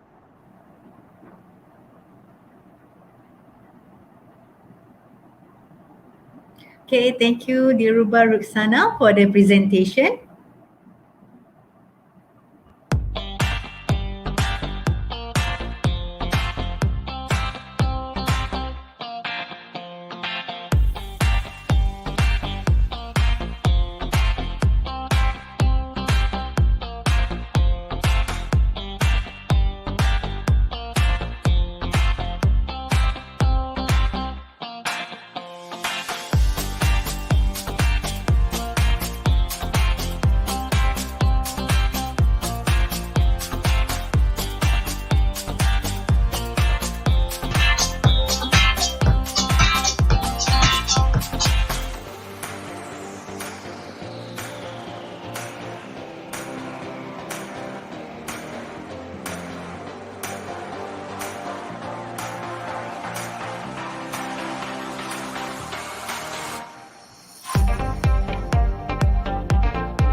So ladies and gentlemen, our next participant is from University Putra Malaysia, UPM.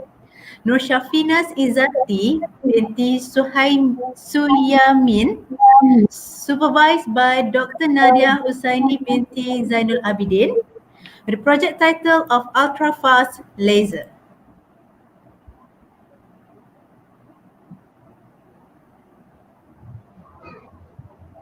Have you ever... Can I start now? Yeah, you may. Have you ever wondered your life without laser, even in just a day? If your answer is yes, while you are living in a modern life full with all these technologies and facilities, you might want to reconsider your answer back. You may be asking me, I don't see any laser beam flashing around in front of me every day. However, if you sit, watch around and think, you'll be pretty surprised actually. The internet, smartphones, and any mobile devices are relied on laser and fiber optics. Did you know that laser beams could travel through the air in a straight line except when they are bent by lenses or reflected by mirror? An optical fiber is the one that helps to permit the transmission of laser in a flexible cable.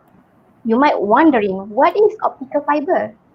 An optical fiber is a fine glass or plastic strand that carries a light internally along its length. It also prevents the laser signal from being blocked or scattered. This means that laser beams travel over long distance in fiber optics. Next, ladies and gentlemen, let's get to know more about laser. There are several types of laser, and one of the famous are called pulse laser, where it produces higher power at a very short duration. I am Shafinas from University Putra Malaysia, and I would like to present a technique to produce ultra-fast laser. This technique is called passive mode locking, where it gets help from nanomaterial as saturable absorber to generate ultra-fast laser. The chosen nanomaterial for this project is called tungsten oxide. The study of tungsten oxide that have a broad optical spectrum and chemical and thermal stability is very limited, and it has not been used as saturable absorber in mode locking, which then give me an opportunity to investigate its performance with variation of gain medium by changing the type of fiber. For my final year project, two components will be focused. Firstly, fabricated of tapered fiber where the fiber was stretched into a thin layer before tungsten oxide was placed on it to make a saturable absorber. Secondly, gain media impact on mode lock with different type of fiber, which are lucent HP980 and leaky. These two type of fiber is the one that responsible in generating the pulse laser as shown in the slide before this. As a result, I could say that I was able to generate the pulse laser in a femtosecond, which is fast as speed of light. Did you know that laser work have contributed a lot to the development of countries, such as measuring air pollutants, repairing detached retinas, cutting, welding, and also marking industry. Lastly, I would like to end my presentation by saying that laser may not be seen, but believe it or not, you are surrounded by them, and you might use them every day without even realizing it. That's all from me. Thank you.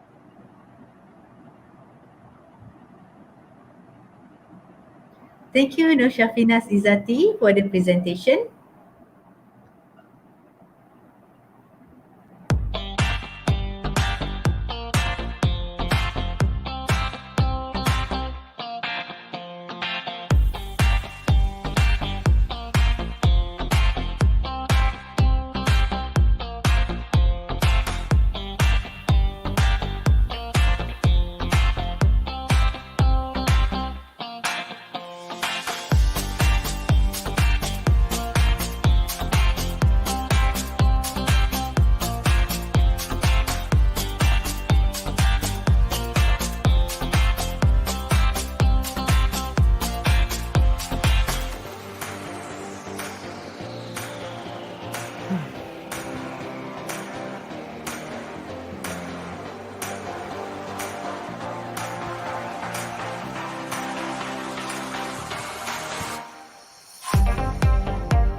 ladies and gentlemen, we have come to the final participant for today. Lee Kar Leong from University Malaysia Sabah, UMS, supervised by Dr. Kenneth Teo Zikin and Dr. Tan Min Keng, with project title of Advanced Faulty Detection in DC Microgrid System using Artificial Immune System. Due to the advancement of technology nowadays, the demand for power keep on increasing day by day. It causes the inequality between the power supply and demand. The large gap also leads to shortage of non-renewable energy such as fuel and also fossil gas. It is indirectly affecting those people who living in a rural area or isolated area where they constantly cannot get power supply. Extending the existing main grid is not practical as it is costly and also difficult to maintain. Certain cities with power also causes power outrage. Therefore, to solve this problem, the concept of microgrid is introduced to solve this problem. Greetings. Before I continue my speech, let me introduce myself. My name is Lika Leong from University Malaysia Sabah, UMS. As you know, my title is Advanced Faulty Detection in DC Microgrid using Artificial Immune System. Well, you must be curious, why did I choose DC microgrid as my model, not AC microgrid, which is much more common nowadays? Well, many researchers in the past show that DC microgrid has many advantages over AC microgrid. First, DC microgrid is much more efficient than AC microgrid. Why say so? Because in DC microgrid, there's no need of converter, which is the AC to DC converter or DC to AC converter. Well, let me explain to you. As you'll be using now your laptop, your smartphone, even your electric car all uses DC power to power up them, to use them. Well, the power sent to our houses daily usually is in AC, therefore it needed a conversion. But in DC microgrid, it eliminates all this conversion. Besides, DC microgrid does not have extra parameters such as frequency, where AC microgrid has frequency, therefore it's needed for frequency synchronization control.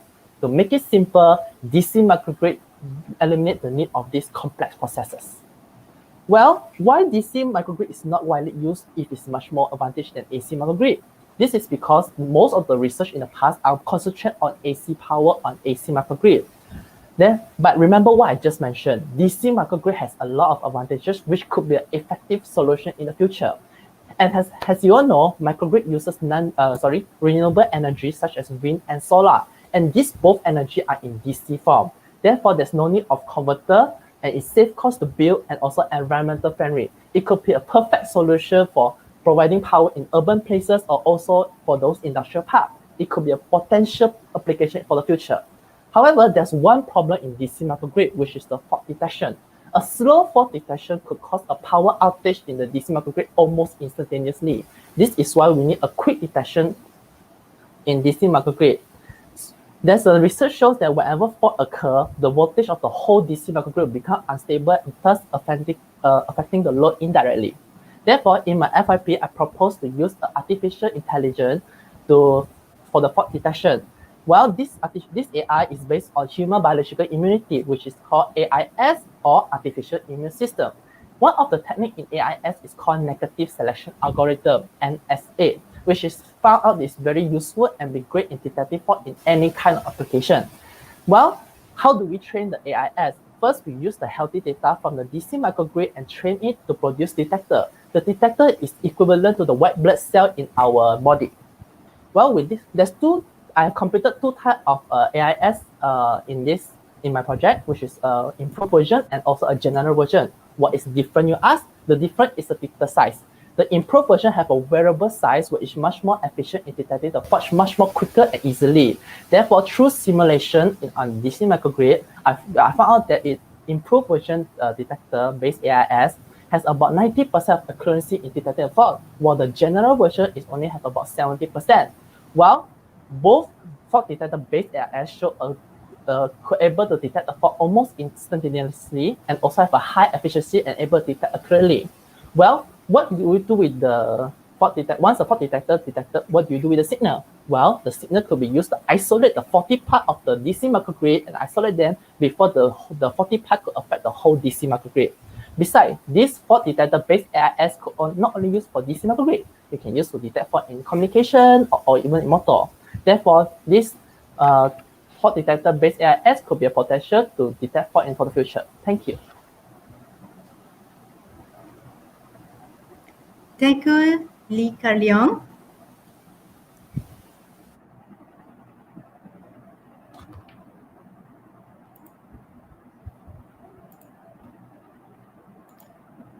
So, ladies and gentlemen, now the judges will deliberate and choose the winner for the first IEEE 5-minute final year project competition 2020. It is a tough job, I must say, as all the participants were great. So while waiting for them to decide, why don't we go for the 20 minutes break? See you after this.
وترى دخل تو سوى البري نيوز.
Hi, do you know why we should engage with IEEE Young Professionals early in our career?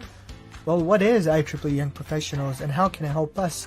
IEEE Young Professionals is an international community of enthusiastic, dynamic, and innovative members and volunteers.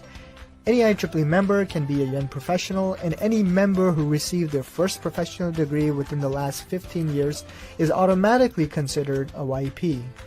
Now, IEEE Young Professionals is bigger than you may think. It is one community in 10 regions across 183 affinity groups and more than 120,000 members around the world. So, why should we engage with IEEE Young Professionals, you ask? It is a place to connect and network with other professionals, enrich our career and personal lives, and participate in social events and activities. We can participate in many professional networks such as IEEE Collaboratech, IEEE Email Account via Google Apps, and take part in local meetings and online activities such as conferences and job fairs. We can also access the IEEE Center for Leadership Excellence for on-demand content. This really is an excellent resource to equip us with professional development skills. The benefits go on and on, particularly for young professionals early in our career as well as students. We can enhance our technical skills by accessing ebook classics, IEEE member digital library, Spectrum and Potential magazine, IEEE Explore, conferences, and more. Look, the bottom line is this. We can participate in exciting local events and global webinars for topics such as assessing emotional intelligence, fundamentals for leadership and ethics, heroes networking for engineers, survival guide for scientific writing, conflict management, negotiation tactic, and others. For all these great reasons, engaging with IEEE Young Professionals may be one of the best decisions that we can make in our personal lives and professional career development. That is why we should engage with IEEE Young Professionals.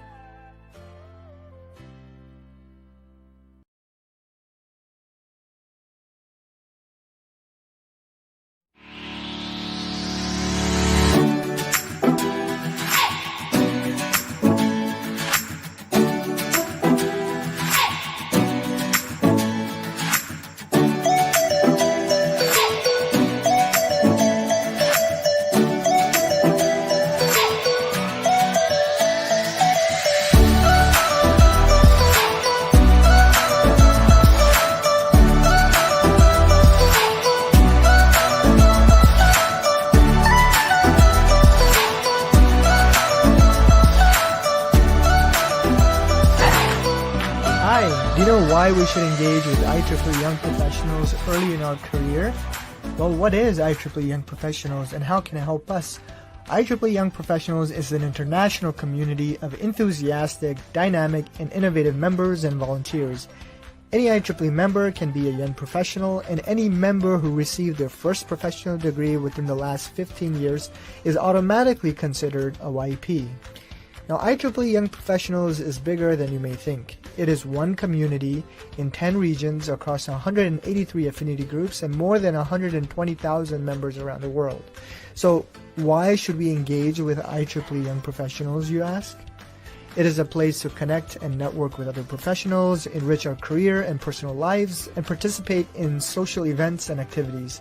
We can participate in many professional networks such as IEEE Collaboratech, IEEE email account via Google Apps, and take part in local meetings and online activities such as conferences and job fairs. We can also access the IEEE Center for Leadership Excellence for on-demand content. This really is an excellent resource to equip us with professional development skills. The benefits go on and on, particularly for young professionals early in our career as well as students. We can enhance our technical skills by accessing ebook classics, IEEE member digital library, Spectrum and Potential magazine, IEEE Explore, conferences, and more. Look, the bottom line is this. We can participate in exciting local events and global webinars for topics such as assessing emotional intelligence, fundamentals for leadership and ethics, heroes networking for engineers, survival guide for scientific writing, conflict management, negotiation tactic, and others. For all these great reasons, engaging with IEEE young professionals may be one of the best decisions that we can make in our personal lives and professional career development. That is why we should engage with IEEE young professionals.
Hi, do you know why we should engage with IEEE Young Professionals early in our career? Well, what is IEEE Young Professionals and how can it help us? IEEE Young Professionals is an international community of enthusiastic, dynamic, and innovative members and volunteers. Any IEEE member can be a young professional, and any member who received their first professional degree within the last 15 years is automatically considered a YP. Now, IEEE Young Professionals is bigger than you may think. It is one community in 10 regions across 183 affinity groups and more than 120,000 members around the world. So, why should we engage with IEEE Young Professionals, you ask? It is a place to connect and network with other professionals, enrich our career and personal lives, and participate in social events and activities. We can participate in many professional networks such as IEEE Collaboratech, IEEE email account via Google Apps, and take part in local meetings and online activities such as conferences and job fairs. We can also access the IEEE Center for Leadership Excellence for on-demand content. This really is an excellent resource to equip us with professional development skills. The benefits go on and on, particularly for young professionals early in our career as well as students. We can enhance our technical skills by accessing eBook Classics, IEEE Member Digital Library, Spectrum and Potential Magazine, IEEE Explore, conferences, and more. Look, the bottom line is this. We can participate in exciting local events and global webinars for topics such as assessing emotional intelligence, fundamentals for leadership and ethics, heroes networking for engineers, survival guide for scientific writing, conflict management, negotiation tactic, and others. For all these great reasons, engaging with IEEE Young Professionals may be one of the best decisions that we can make in our personal lives and professional career development. That is why we should engage with IEEE Young Professionals.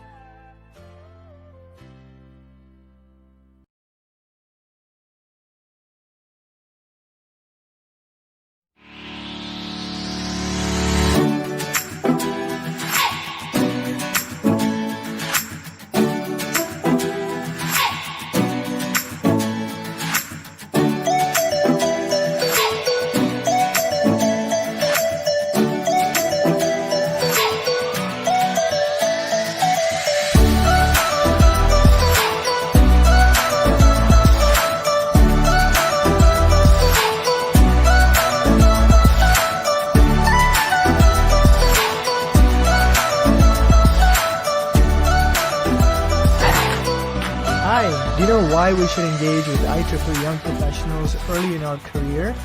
Well, what is IEEE Young Professionals and how can it help us?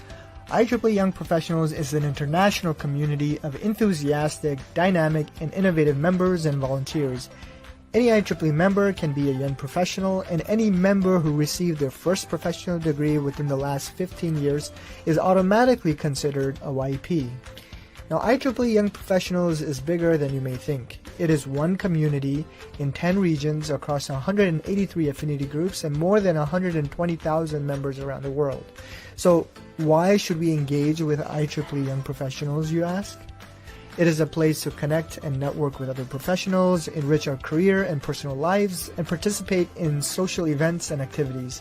We can participate in many professional networks such as IEEE Collaboratech, IEEE email account via Google Apps, and take part in local meetings and online activities such as conferences and job fairs. We can also access the IEEE Center for Leadership Excellence for on-demand content. This really is an excellent resource to equip us with professional development skills. The benefits go on and on, particularly for young professionals early in our career as well as students. We can enhance our technical skills by accessing eBook Classics, IEEE Member Digital Library, Spectrum and Potential Magazine, IEEE Explore, conferences, and more. Look, the bottom line is this. We can participate in exciting local events and global webinars for topics such as assessing emotional intelligence, fundamentals for leadership and ethics, heroes networking for engineers, survival guide for scientific writing, conflict management, negotiation tactic, and others. For all these great reasons, engaging with IEEE Young Professionals may be one of the best decisions that we can make in our personal lives and professional career development. That is why we should engage with IEEE Young Professionals.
So, ladies and gentlemen, welcome back to the first IEEE 5-minute final year project competition 2020.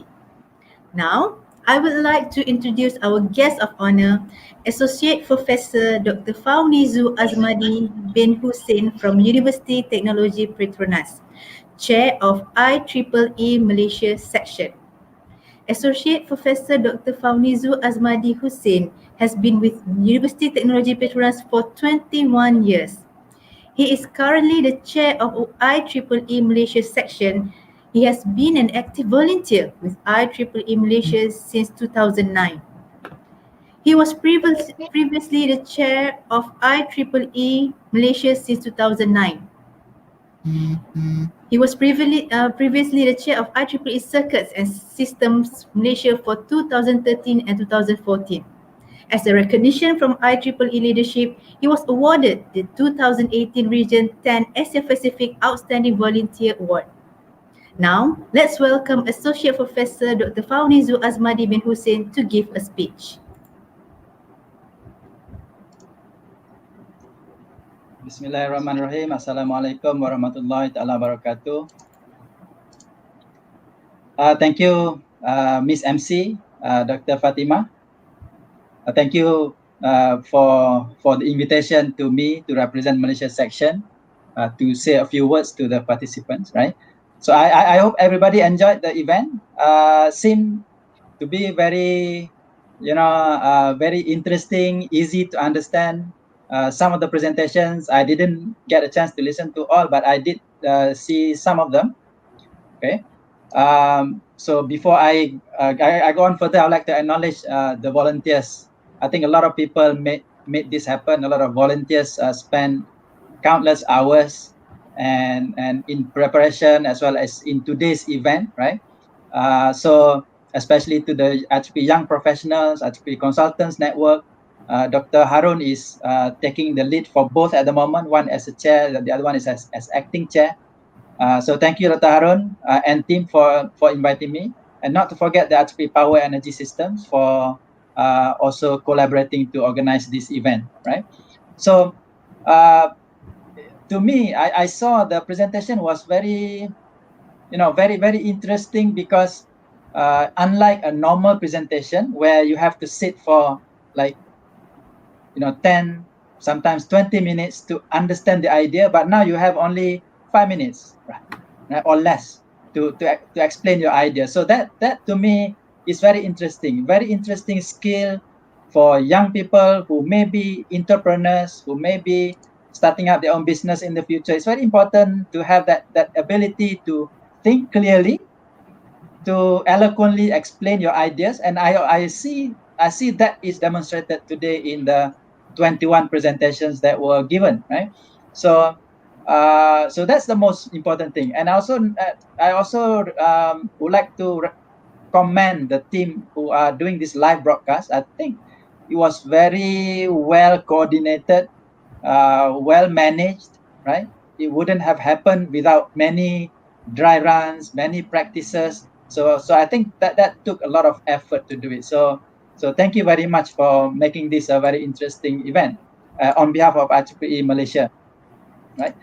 So I noticed in the list of participants, right, there are, if I'm not mistaken, there are 8 universities participating, and I would like to sort of congratulate especially the top university with the most number of participants, UiTM Pasir Gudang. I think there are 8 participants, all from the diploma categories, and there are 7 other universities: UTA, UPM, IIUM, UMS, UniKL, MIIT, AIMS University, as well as UniKL, MFI, based on the list that I see here, right?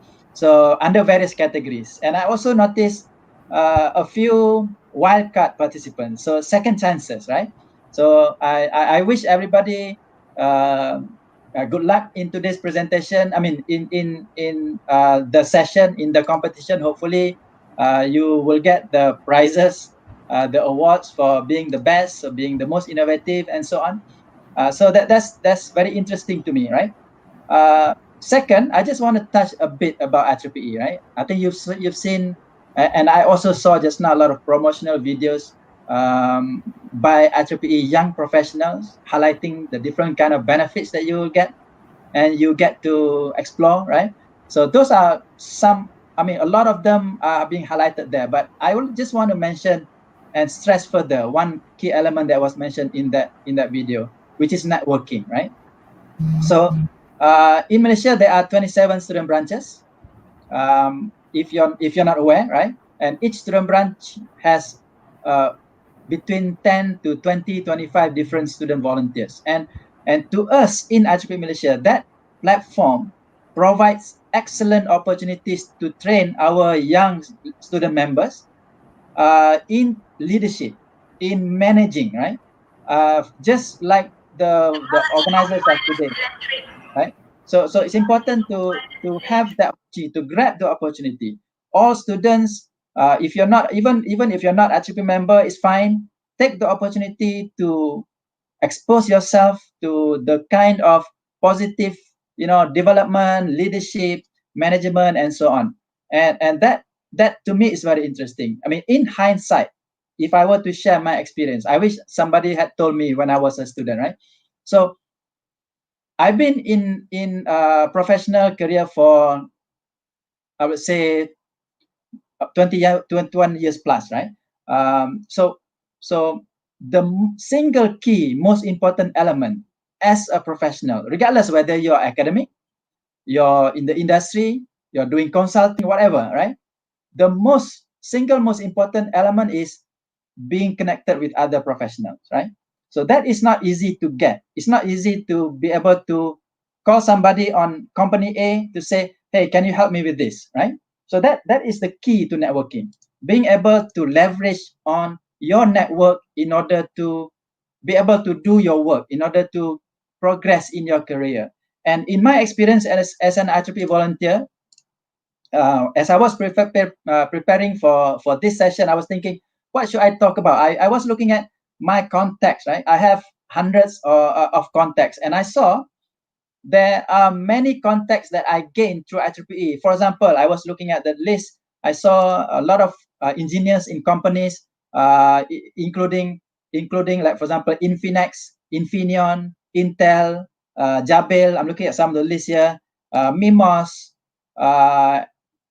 NXP, On Semiconductor, Roth and Schwarz, Robert Bosch, right? These are some of the companies that I just randomly selected, where I build contacts because of the opportunity through IEEE, right? So I believe if I were to have any kind of need to reach out to any of these companies, for example, even if not personal, but any of the companies, I believe these people would help at least to open the door for me, right? So as a professional, being able to open a door to a new place that you have never been, that is very important. You will realize as you progress in your career, right? So that is something that I would like to stress out. I mentioned the list of companies, but universities, I think all over Malaysia, I would have at least 3-4 people who would know me on a personal basis, just because of the IEEE volunteership, the time spent together in committees, in doing activities. So that is the key important thing I would like to highlight based on my personal experience. So those of you who are here, who are listening to this, especially those who are participating, I know you have the drive, you have the sort of the positive mindset to actually develop yourself. Take the opportunity, if not IEEE, any other professional societies. IEEE Young Professionals is the perfect place for you to be. There are a lot of new engineers who graduated. Young professionals basically refer to people who are new to the industry, maybe less than 40 years, up to 45 years. So that's a key message I would like to highlight. So before I close, just to congratulate everyone again. I hope you have learned a lot, even if you don't win any prize today. I believe the experience of thinking about how to explain your idea in 5 minutes or less, that to me is a very important skill to have, and that opportunity to be involved in this first IEEE 5 minutes final year project competition 2020, the inaugural one. I think this is a very great idea to be continued on an annual basis. So congratulations and good luck to all the participants. Thank you.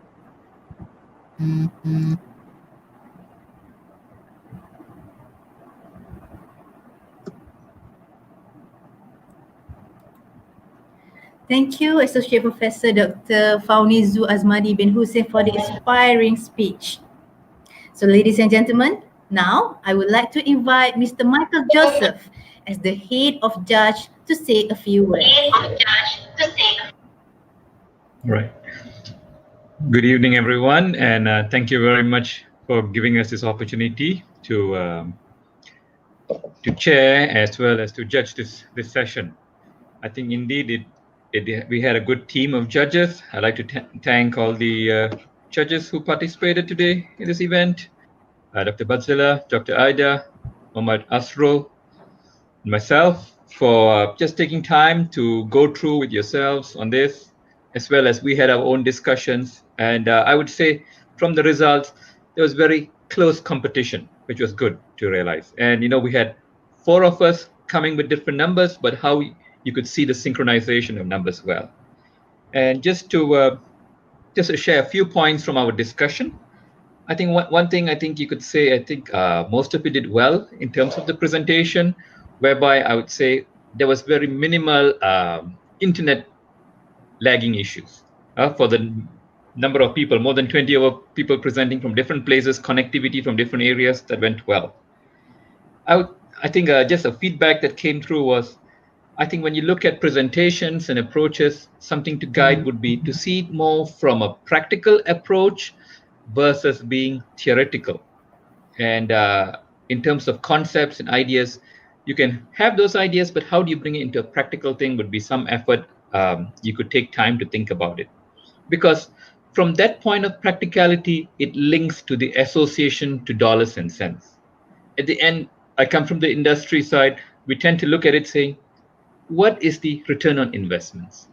I think some of you have given details, like in terms of with regard to kilowatts of savings or to effort with regard to movement of your devices. But just to think next time, how do you go one step ahead? It's just something, just an advice to yourselves, so that it brings a stronger impression. Overall, I think there was quite a few, I think, of the presentations which your introductions were a bit too lengthy, because I think it's important right at the beginning to capture, to say, why is the project important? You know, instead of tending to go around all around the places. I know, yes, it's the first 10 seconds or whatever that you're trying to get into it, but it's how you want to kind of look at it and say, why is my project important and why you should listen to me. I think quite a few of you had good initiatives to capture the attention. You got the crowd's attention. You got our judges' attention. Some of you use codes. Some of you linked it to personal side to personalize it, which brought that good effort, I would say.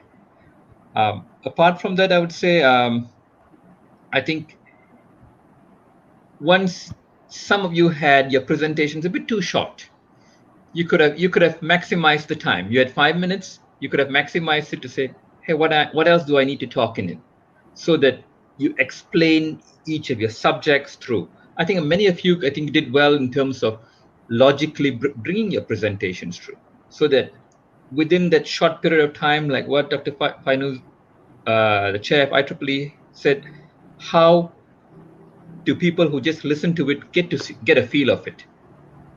You know, that was kind of important, I would say.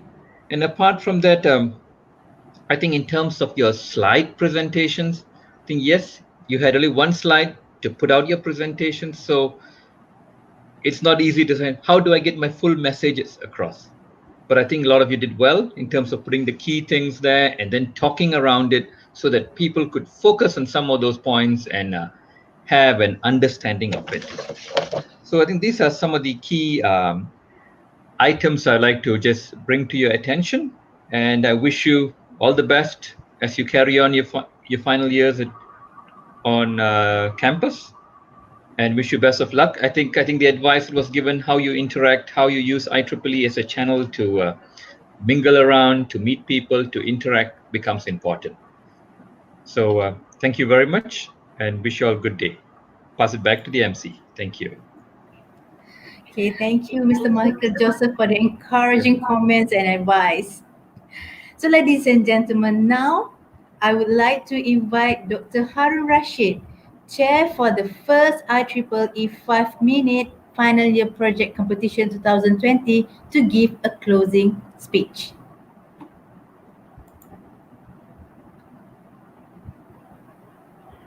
Thank you very much, Dr. Fatima.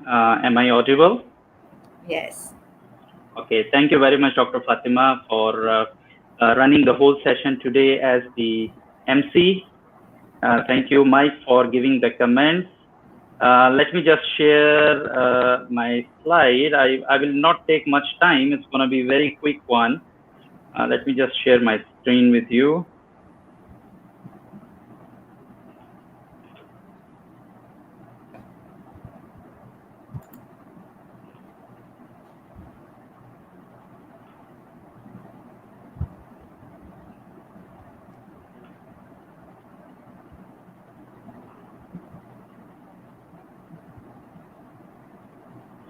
Okay, I believe my slide is already visible to all of you. Okay, so give me a moment.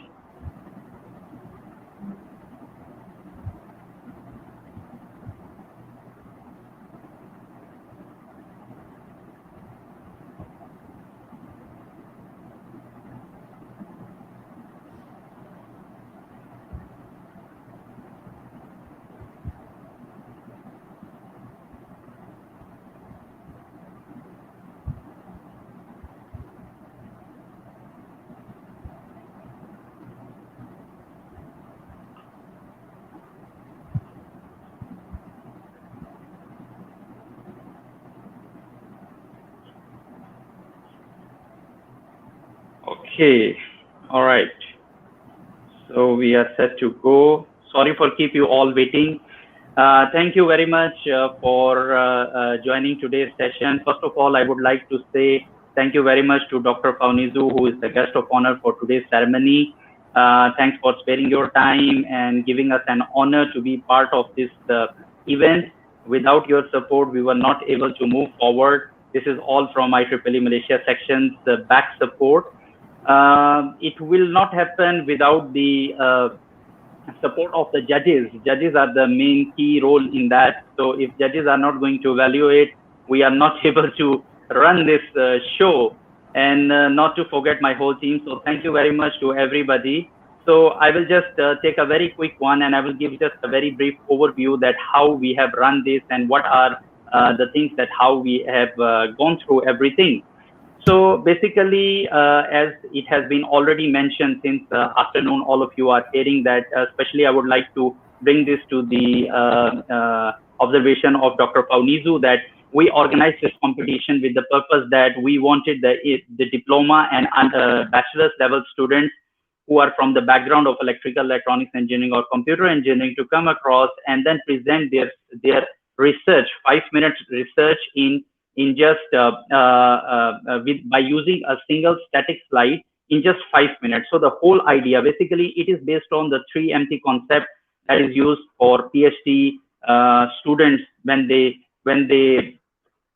present their whole research in just 3 minutes by using a single static slide. So the objectives, as I already mentioned, that we wanted to focus on the presentation skills, presentation and communication skill of the participants. And for this purpose, what we did that we organized pre-competition grooming workshops. There were 3 grooming workshops which happened in 2 weeks time almost. And then the students, they submitted after the grooming workshops, they learned from our best speakers, those who are the winners. And then they submitted their entries in the semi-final by using a video recording. So they submitted 3 minutes video 5 minutes video recording. They submitted. So all those we receive about 92 participants from 17 universities. They participated in the grooming workshop. And out of 92, 83 participants, they submitted their entries to semi-final. And then these were workshops that we conducted. So these 3 workshops, we invited Dr. Zaid Umar. He's the winner of a FAME Lab in 2017, which is organized by British Council.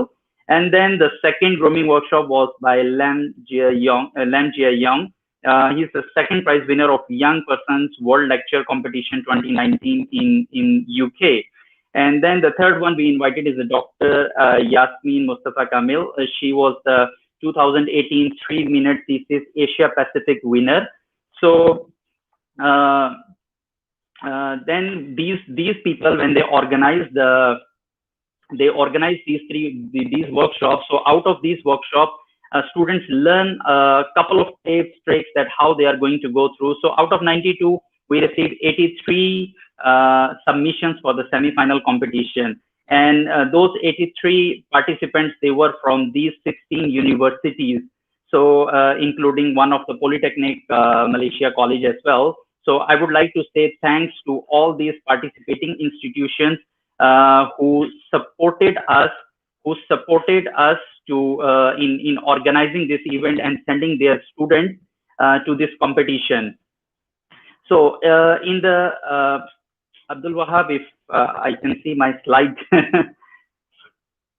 if I'm able to see my slides, will be great. I think it's at the back end. Okay, never mind. We announced that we are going to give the pricing in the way. Just give me a moment. Some technical.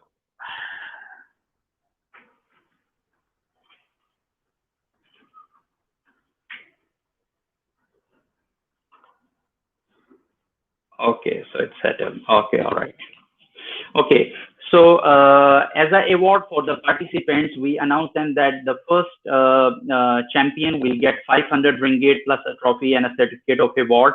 And then the second runner-up with the 300, and the second, the first runner-up with the 300, and second runner-up with 200 ringgit award.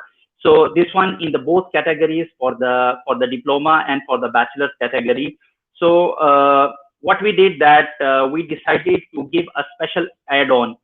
Since we are from IEEE, so we wanted to give away the IEEE membership award as well. So those who are from the bachelor's category, those winners, the champion, the first runner-up, and the second runner-up, so all 3 of them, they are going to get a free IEEE membership for the period of 1 year, and also a free membership of IEEE Power and Energy Society for 1 year. So thank you very much for our judges and the supporters for this special add-on prize. These were the list of finalists who presented today, and they were they were selected from the semi-final competition. Our judges, they selected these 17 finalists. But what we did, we included another 4 wildcard entry participants to have a good competition among themselves. So altogether today there were 23 participants from 8 participating universities. In that, as Dr. Faunizu already mentioned, that UITM Johor is the leading one. They have submitted the most entries. So thank you very much to all the participating universities, UTAR, IIUM, UniKL, UMS, UTAR, and UITM. Okay, so our competition rules were very simple, that one single static slide, no animation, no transition, and anyone exceeded single second in the 5 minutes is out of the competition, straight disqualified. So our qualification criteria was absolutely very clear and very simple. And Alhamdulillah, thanks to all the participants that they followed that, and they come across with all these instructions, and then they competed with each other. All these videos are available at our YouTube channel, IEEE Young Professionals Malaysia. You can view all those 83 videos from there anytime. We have made it public. Okay, and then I would like to say thanks to the panel of jury. Our panel of jury is a combination of industry and academia. You can see today we have 4 judges. 2 of them are from industry and 2 of them are from academia, because we want these graduates, most of them, they go to the industry. So how industry is going to entertain them, how is industry's take on them. So that is one of the reason that we have chosen the judges from industry as well. as I mentioned earlier, it is unlike the FYP competition which usually happen in the universities. Most of the students, they submit their projects there or their posters. So here in this, we focus on the communication. That's our main theme. So I would like to say thanks to our panel of jury for grand finale, headed by Michael Joseph from SSNA Power Consultancy, and then Associate Professor T.S. Dr. Aida Mustafa from UTHM, Mohammad Asrul from Petronas, and Dr. Bazila from University Kuala Lumpur. Thank you very much for giving your time, your presence to us. We really acknowledge and we highly appreciate your presence for this, and also your support for the special add-on prize to the bachelor category winners. And I would like to also acknowledge our semi-final panel of head jury. They were from a combination, not only from Malaysia. We had the IEEE YP Indonesia chair, who was heading the diploma category semi-final jury. And also we had the chair of IEEE Young Professionals Philippines section. So he was heading the bachelor's category, and altogether we had people from industry as well as people from the academia. And this is the full list. I would like to acknowledge all of them coming from different backgrounds, from industry, from academia, who evaluated all the videos of our semi-final contestants. And all this work would not have been done smoothly if I will not acknowledge my committee, my team. This is my team. They have worked very hard day and night to make this event happen successfully. And right now you are seeing that we are streaming at 3 places, YouTube and Facebook of IEEE YP Malaysia and IEEE Best Malaysia. So this whole team is actually behind this screen. You will see some of them. They are from, we have 3 students with us, Abdul Wahab, Mahmoud, and Noor Farhana. They have struggled a lot. They are working at the back-end process, but at the front end, you might have seen our other committee members. So I would like to say thank you to all of them, and I would like to acknowledge their day and night efforts. And our MC, without Dr. Noor Fatima, this event was not able to be successful. She is the master of the ceremony, so I would like to say thanks to Dr. Fatima as well. And I would like to say special thanks to our advisors, Prof. Suhaina, Dr. Paunizu, Dr. Ashwak, and Prof. Hazli. They were at our back, who have supported us, who have motivated us and guided us throughout the journey to make this event live and throughout the whole process. So I would like to say thank you very much to all our advisors. And we are looking forward to work in future together on different projects with you as well. And with this, I would like to conclude my closing ceremony speech today. I would like to say once again, thank you very much to all the participants, to all the judges, to our guest of honor, and to the whole committee member, and all the viewers that we have right now watching us through different mediums. So I am looking forward to see the more participants in our next competition, which will be held, not 2020. This is just to make your eyes blink on the screen, which will be held in 2021. And hopefully, inshallah, the COVID-19 things will go away from us and we will meet physically in a physical face-to-face event, which was initially the plan of this event. So with this, thank you very much. In different languages, shukran, terima kasih, xian.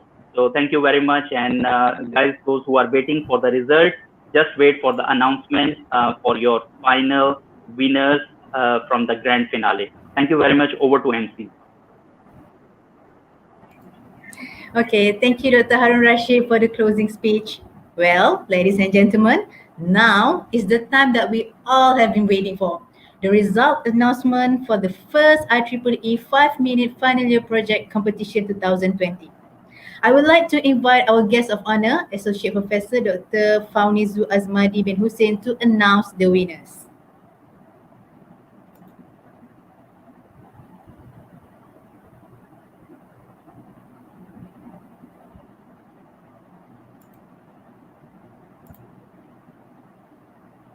Dr. Faunizu, we cannot hear you. Oh, sorry. Okay. Dr. Faunizu. Okay, got it. Thank you. Thank you to the organizer. Thank you, Dr. Fatima, for giving the opportunity to me to give the surprise for today. I know I've seen in the chat, people are speculating. People are already, I don't know, I guess speculating who the winners will be. So I don't want to delay any further. Okay.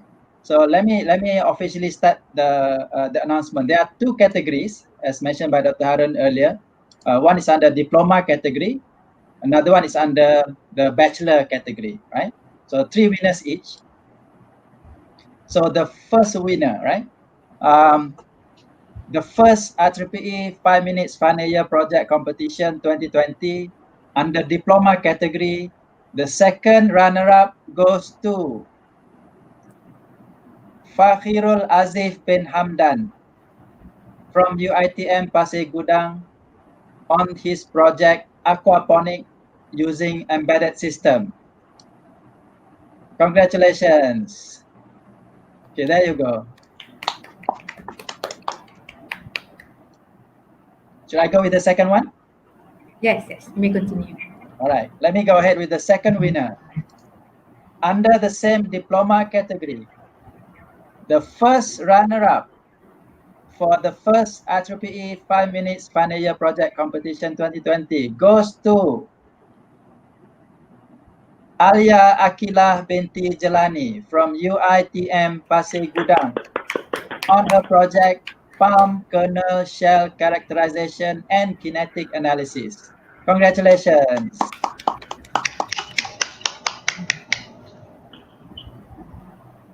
And finally, the winner for the diploma category of the first IEEE 5 minutes final year project competition 2020 goes to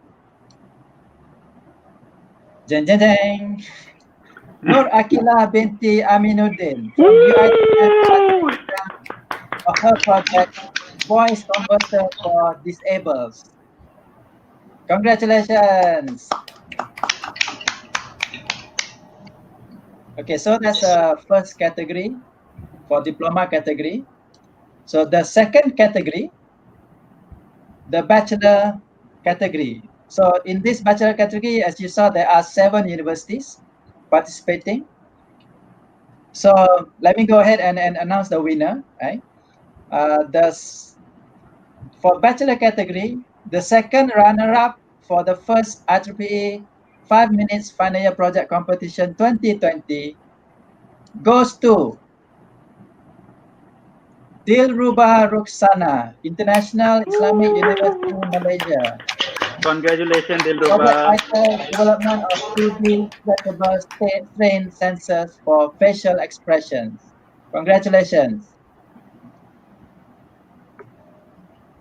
2 more winners, right? So the next winner for bachelor category, the first runner-up of IEEE first IEEE 5 minutes final year project competition 2020 goes to Oh Moon Ling from University Tunku Abdul Rahman. Project title, integration of solar power plant and moving in cavity for attic temperature reduction. Congratulations. And the moment we've been waiting for, the main winner for the first 5 IEEE 5 minutes final year project competition 2020 bachelor category. The winner is Nur Elena binti Abdurrahim Tiu from National Islamic University, Malaysia. Congratulations to Project all the winners. title, Teaching and Learning of Science in Schools Using Augmented Reality. Congratulations to all the winners.